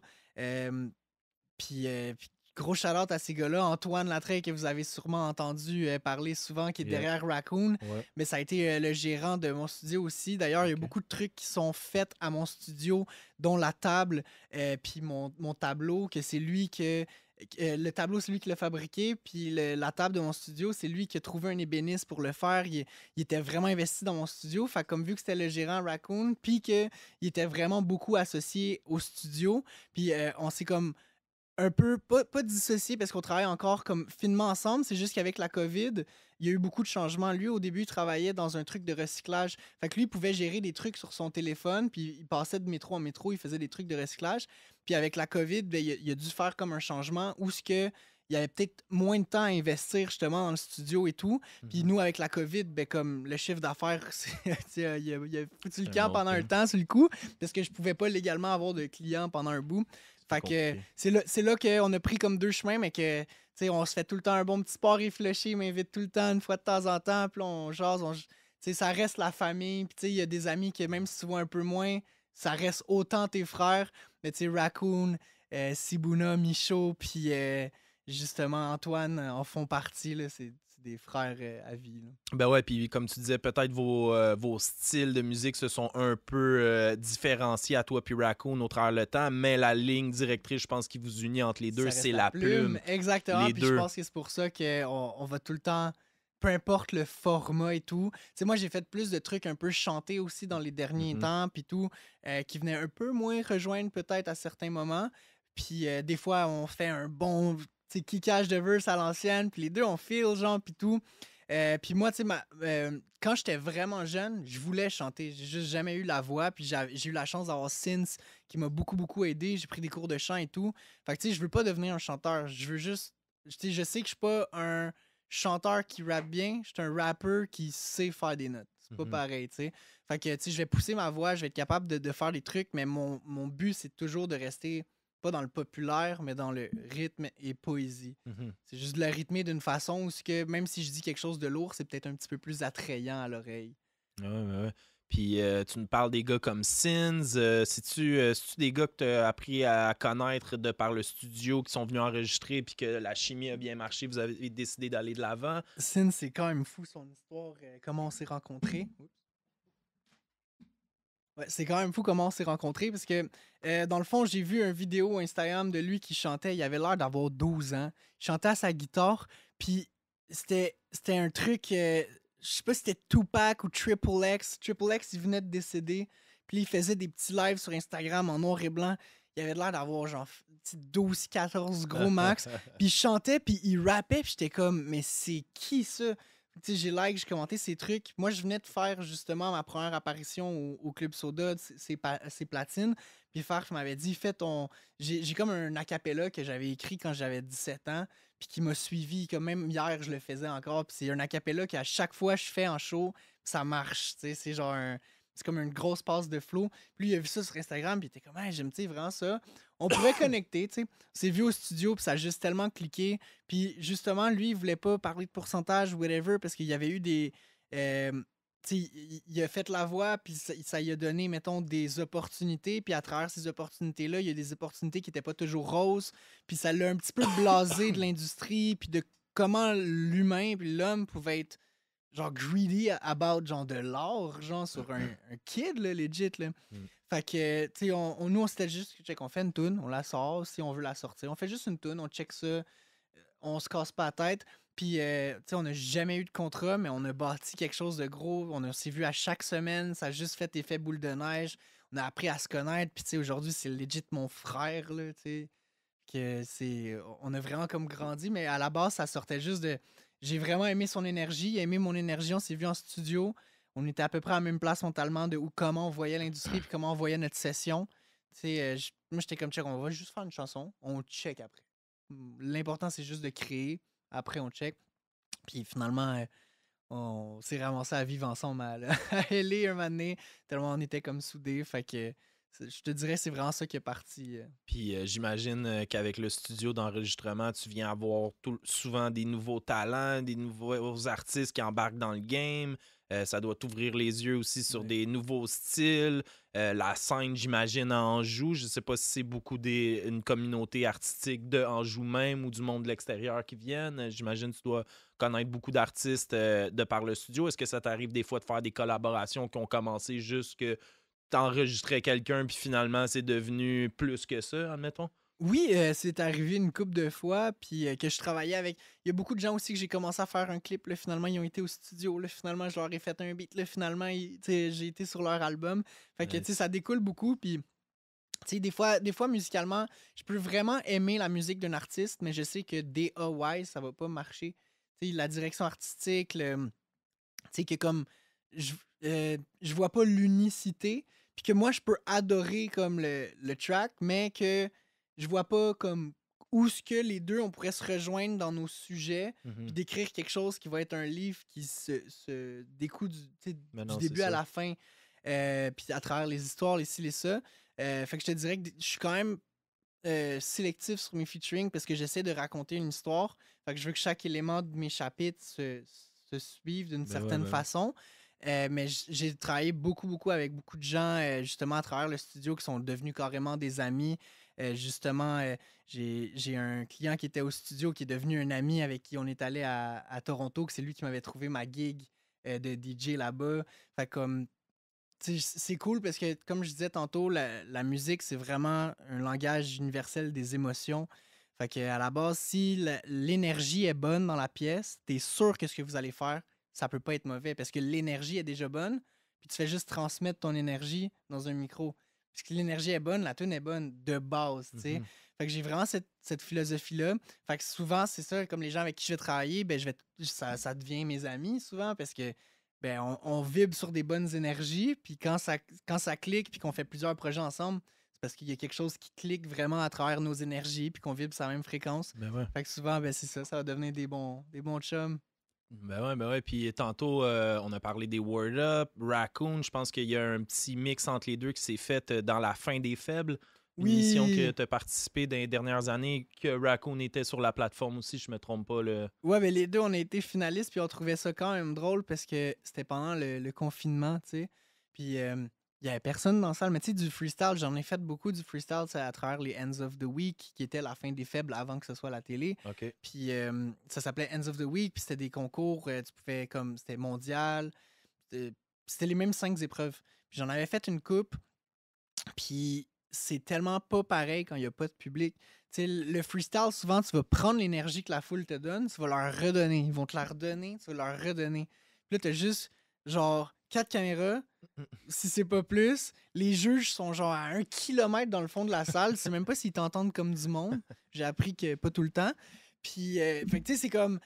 C'était spécial comme univers, mais c'était vraiment le fun comme expérience, puis c'était dépaysant. Mais c'était spécial en mode genre... J'ai jamais fait ça, moi, du freestyle, où ce que tu me dis exactement comment parler à telle personne. OK, 45 degrés, là, tu fais 2 pas, tu parles, OK, lui va te poser une question, tu réponds 2 minutes, tac, tac. Là, tu essaies de te rappeler tout ça, tac, OK, là, je dis ça, boum, le beat part. Puis là, t'es comme, oh, faut que je freestyle. Genre, c'est weird, genre. Mais puis c'est ça, puis on pratiquait pour le freestyle pendant le confinement, puis la police est venue parce qu'ils pensaient qu'il y avait un rassemblement illégal, genre et tout. Puis finalement, ben c'est ça. Nous, on n'avait pas le droit de dire comme qu'on faisait une émission. On s'est laissé aller. On leur a dit. Finalement, il n'y a pas eu de problème. Mais c'est ça, c'est quand même le fun parce que tu sais, même avec lui, on a eu cette épreuve-là où on était censé être des compétiteurs, mais on s'aidait, puis tu sais, on s'aidait pas à écrire nos trucs. Tu sais, il écrit ses propres trucs, j'écris mes propres trucs, puis on se les montrait pas nécessairement, mais on se pratiquait à freestyle, à juste se partager de l'énergie, à faire comme yo, on est dans un era où on n'a pas le droit de se voir, puis nous, faut freestyle devant genre plein de monde à la télé. Ça serait bon que juste on revive ce social-là, qu'on se repartage nos passions, que tu montes une tune que tu écoutes récemment, que t'aimes, parce que c'est aussi ça la culture hip-hop, puis genre le rap. Fait que je trouvais ça cool que même si on était censé être des compétiteurs, on était tous des amis, genre on était tous, tu sais, en finale du monde qui s'aimait, genre on se respectait tous. Ben ouais, puis c'est la base du rap, du hip-hop, c'est le freestyle sur le coin d'une rue avec un public devant toi, c'est pas, c'est pas juste tout seul dans le miroir, tout seul chez vous, là. C'est devant public, c'est la confrontation, comme dans les Word Up, un peu tu en as parlé au début, ça c'est un petit peu la continuité de ça, puis ça a été le fun au moins que de voir que le Québec, à la télé, ils ont pu rajouter cette facette-là. Une émission qui a quand même assez bien marché, si je me trompe pas. Si je me trompe pas, la première saison avait eu comme... ça avait été la deuxième émission plus écoutée après Passe-Partout, genre au niveau Let's go! C'est quand même un flex. Ouais, let's go, man. Ils ont niqué Passe-Partout, man, toute mon enfance. Puis, c'est ça. C'est quoi un peu le processus de ça, une émission comme ça? Là, c'est des freestyles, mais admettons, c'est quoi les qualificatifs qui font que tu montes d'une étape à l'autre? T'as 5 épreuves. Okay. Dans le fond, la première épreuve, c'est un texte libre. Fait que tu choisis ton beat, t'écris un texte, puis tu performes. C'est ce qui se rapproche le plus de, mettons, la musique de studio en général. Mais tu fais ton truc one time. Deuxième épreuve, c'est la cappella. Là, c'est où ça met vraiment en valeur la plume. Puis c'est où je trouvais que c'était tellement intéressant qu'ils mettent ça comme émission de rap à la télé pour montrer aux gens que comme les gens ils ont des trucs à dire. Fait qu'on lève le boom boom qui va faire qu'il y a bien du monde qui fait boum boum boum. Puis genre, tu vas voir à quel point le monde a des trucs à dire. Puis le monde ont dit. J'ai vu des textes là, à la fin des faibles qui étaient complètement incroyables. Puis c'était cool de voir qu'on pouvait s'exprimer comme ça. La troisième épreuve, c'est une boîte à objets. On te met un beat que tu sais pas c'est quoi d'avance. Puis des fois, le beat peut changer. Toi, tu piges des objets. Puis il faut non-stop que tu freestyle puis que tu rappes sur les objets que tu piges dans la boîte. Ce qui est quand même assez sportif. Exact. C'est le bon mot, je pense. Mais c'est quand même le... Ouais, c'est ça. C'est du sport, mais c'est vraiment le fun. L'autre, c'est mon épreuve préférée. C'est MC contre DJ. Ça, dans le fond, c'est le DJ, il peut faire ce qu'il veut avec le beat, puis toi, il faut tout le temps que tu rappes. Fait que tu peux pas arrêter, tu peux pas perdre la balance et tout. Fait que lui, il peut changer le beat, il peut changer le tempo, il peut cut, repartir. Toi, il faut tout le temps que tu sois capable de ride le beat. Le but du DJ, c'est de te faire stumble. Puis toi, ton but, c'est genre de montrer au DJ que tu vas pas stumble. J'adore cette épreuve-là. Puis sinon, c'est le cypher. Le cypher, c'est tout le monde va dire, mettons, comme un 4 bars, 4 bars, 4 bars, 4 bars. Fait qu'après ça, ben, première étape, ben, on fait les 5 épreuves. Il y avait une personne qui se rendait directement en finale, une personne qui passait à la sélection, puis 2 personnes d'éliminées. Toutes les gens qui étaient deuxième, ils refaisaient un pool pour aller en finale. Puis après ça, c'est ça. C'était vraiment cool comme concept et tout. Je l'aurais peut-être étiré sur plus de saisons. Puis vu que c'était la première émission de rap à la télé, il y avait beaucoup de trucs qui faisaient comme compromis, j'ai l'impression.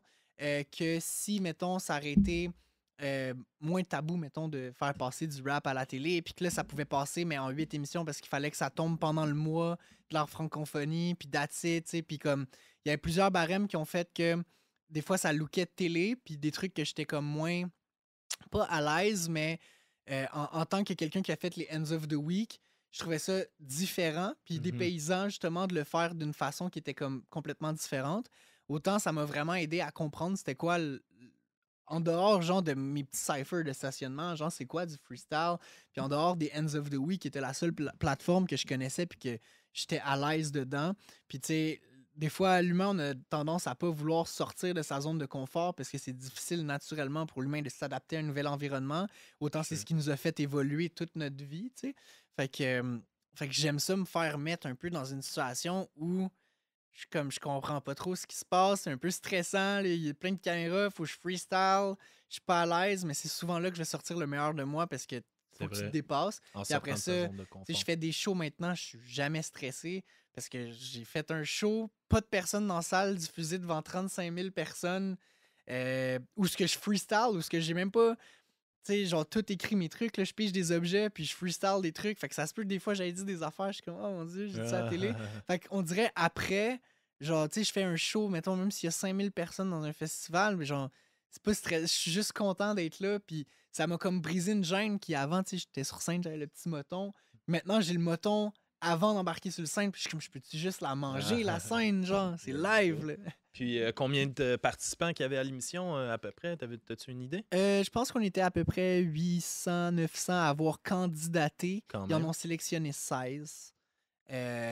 Puis, fait que c'est ça. Je pense qu'ils ont sélectionné 16 participants sur comme ceux qui avaient candidaté. Puis au complet. t'as parlé de toi, Raccoon, y avait-tu d'autres participants Il y a qu'on connaît dans Monkey. l'industrie? Monkey, qui est un artiste aussi avec Let's une go, plume shout out à incroyable. Monkey. Woodman, énorme chapeau. Puis ça, je parle des finalistes. Woodman, énorme chapeau parce que lui, en plus, il rappe en anglais à la base. Puis à cause que c'était la fin des faibles, il a fallu qu'il rappe en français.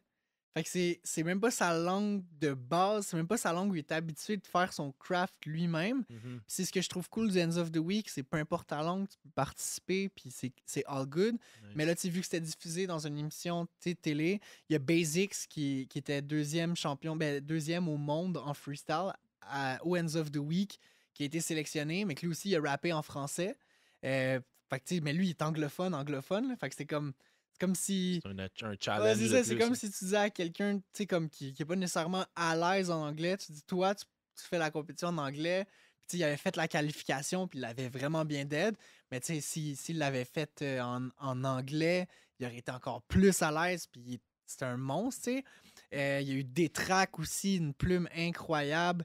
Il y a eu beaucoup de gens aussi, tu sais, Jam Khalil, qui a été le gagnant de l'émission, qui a été une découverte aussi que je connaissais pas avant. Puis qui m'a surpris à travers son côté plus humain, tu sais, plus comme il était fin, genre, il a un sourire, puis quand tu le vois, t'es comme, que là, il fait pas de mal à une mouche, tu sais, puis Quelqu'un de terre à c'est terre. c'est le fun de voir que c'est ça qui est montré à la télévision, que le monde qui pense que le rap, c'est ça, ça, ça, ça, ça, mais check, man, t'as un dude qui rappe avec un gros sourire d'en face, genre. C'est comme, tu sais, c'est encore ça, le rap. Tu sais, même deuxième saison, il y a mon frère D-Baby qui a participé, Gino Deca, qui sont comme plein de gens qui respirent la joie de vivre quand ils rappent, puis que même s'ils vont dénoncer des affaires, D-Baby va tout le temps rapper avec un sourire, genre, puis c'est contagieux. T'écoutes sa musique, tu peux pas être mad, même s'il est en train de t'expliquer quelque chose, de dénoncer un truc, puis c'est juste, il le fait d'une façon, puis genre, c'est good vibe, fait que j'ai rencontré beaucoup de talents que je connaissais souvent déjà, mais que j'étais content de voir. Il y avait aussi des femmes qui ont participé à l'émission, Amigos qui était sur mon pool et tout, puis c'était cool de voir qu'il y avait une vitrine pour ça aussi. Après, je pense que il y a eu un mini désavantage aux fonctions de. Il y a eu beaucoup, beaucoup, beaucoup plus de gars qui ont candidaté que de femmes qui ont candidaté. Mais la télé étant la télé, il faut qu'il y ait tant de femmes pour tant de gars, tant de ci pour tant de ça. Fait que j'ai l'impression que même si les femmes l'ont vraiment, vraiment, vraiment d'aide, ben c'est que c'était peut-être moins un descriptif global de toutes les tous les participants ever. Ok. Il y a du monde qui rappait depuis 1 an, tu sais, puis pour quelqu'un qui a rappé depuis 1 an, par exemple, Amigos, là, incroyable, beau charisme, belle histoire, bon vibe, mais tu sais, ça reste que il y a du monde comme Chacal Alcoolique qui m'ont appris à freestyle, qui ont été refusés parce qu'il y avait des barèmes à Je respecter. comprends, ouais. Fait comme, C'est souvent la réalité. ça peut de jouer sur le l'industrie niveau, aussi. mais en même temps, tu sais, puis tu sais, je sais que, oui, tu sais, j'avais bien d'aide mon audition et tout, Mais je sais qu'il y a un facteur aussi avec l'histoire que j'ai, avec mon opération à cœur ouvert. Je venais de perdre ma mère, de ta ta ta ta ta ta. Veux pas, ça a dû aider aussi pour faire genre, ah, lui, une histoire en plus. tu La sais. télé aime ça, justement, comme tu dis, quand il y a un background, il y a une histoire qu'ils peuvent mettre de l'avant, souvent avec les émissions là, comment OD puis ces affaires-là. Ils aiment ça quand que les personnes ont une Un histoire un peu à background. mettre de l'avant parce que la télé, ils aiment ça pouvoir parler de d'autres choses que juste ce qui se passe devant la caméra. Puis sinon, j'étais curieux de savoir, ta saison à toi, c'était qui les juges? Les jeux, c'était Soulja, Saramé et Corias. OK, Soulja, Saramé et Corias. Puis j'ai nice. trouvé ça vraiment cool que du monde qui ait des vitrines comme ça accepte de tu sais, être juge pour une émission de talent puis de relève. Parce qu'il y a beaucoup de gens qui vont écouter religieusement Soulja, qui vont écouter l'émission parce que Soulja, C'est vrai. puis ça nous donne une visibilité. Tandis que, tu sais, si, mettons, comme on aurait eu des juges qui étaient peut-être, qui ont moins de vitrines, Mhm. mais ça aurait moins peut-être attiré le monde à checker l'émission. Tu sais, là, tu checkais la fin des faibles affiche, puis là, tu avais Soulja, Saramé, Corias avec Pierre Yvelard sur l'affiche. Ça donne le goût, tu sais, de Ça donne du cliquer jus un plus peu. que si il y a plein de talents, mais que tu connais pas nécessairement. Puis le monde aime cliquer sur ce qu'ils connaissent déjà. Le monde aime acheter ce qu'ils connaissent déjà. Ce qui fait de McDo, puis ce qui fait de Ah ouais. Foot Locker. C'est du show Fait que- business, hein, à la fin. Exactement. Mais j'ai trouvé ça vraiment chill que du monde comme ça prenne de leur temps puis pour tu sais, conseiller du monde. Puis tu sais, même s'il y a un aspect télé, puis même s'il y a des trucs, tu sais, que ça reste tu sais, du show business, ben Mhm. juste qu'ils aient pris de leur temps pour être là, ça nous a quand même donné une belle vitrine. Tu sais, Ben ouais. vraiment. là. 100%, c'est vrai. Shout out. Yes, sir, man. Shout out à tout ce beau monde-là sur la fin des faibles. Ça a bien performé. Je pense que ça a fait quand même quelques saisons. Est-ce que ça a Ça a continué? fait 2 saisons. Je sais pas si ça va en faire une 3e. OK. J'ai eu la chance de placer des beats sur la 2e saison. Nice. Fait que j'avais des.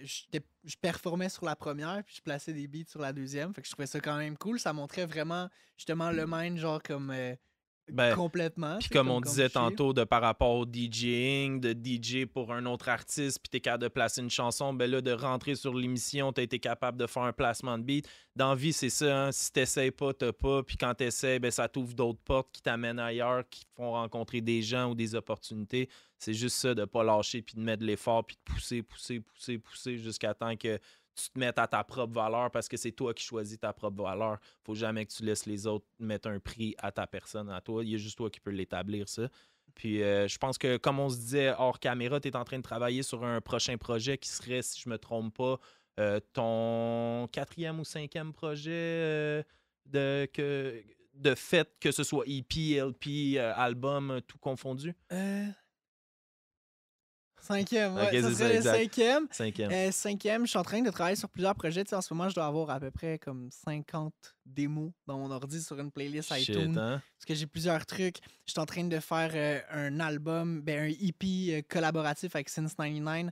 Justement, parce Nice. qu'on a tellement évolué ensemble. Puis on est comme yo. Même si c'est pas stratégique de faire un album anglais-français, on le fait. Puis on Let's s'en fout, go, puis man. on va bien vibe là-dessus. Je suis en train d'écrire un livre avec ma grand-mère aussi. Ma grand-mère qui m'a appris beaucoup de philosophie, puis elle a tout le temps été là pour moi. Puis je me demandais comment elle faisait pour être tout le temps sage dans des situations. Quand j'ai perdu ma mère, elle venait de perdre sa fille. Puis moi, j'étais une tempête, j'étais inconsolable, j'étais genre. C'était la fin du monde, genre, puis tout. Puis elle était là pour moi, puis elle était comme, faut prendre ça un jour à la fois. Puis elle a tout le temps été comme super calme. J'ai beaucoup grandi de sa mentalité. Puis c'est quelqu'un que j'ai beaucoup modélisé, que j'étais comme, j'aspire à avoir cette sagesse-là. Fait que j'ai posé beaucoup de questions pour essayer de creuser un peu dans son passé, apprendre à la connaître plus, puis amener à comment elle a pu devenir avec cette sagesse-là. Puis on est en train d'écrire un livre de développement personnel. En fait, c'est une incitation à l'introspection. Fait qu'on donne des outils, on parle un peu de nos expériences, sinon on explique certains termes, certains sujets.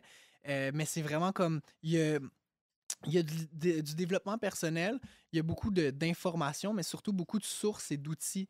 De comme si cette philosophie-là te va, tu sais, j'en parle brièvement, si ça te va, il y a tel ouvrage pour.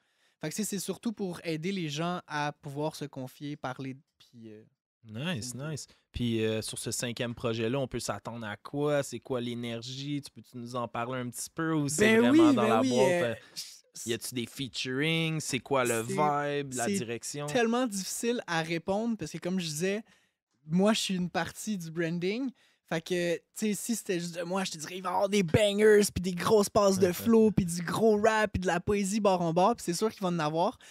Après, tu sais, je vais vraiment sélectionner toutes les chansons avec mon équipe pour voir c'est quoi le message. J'ai déjà une idée de ce que je veux véhiculer comme message.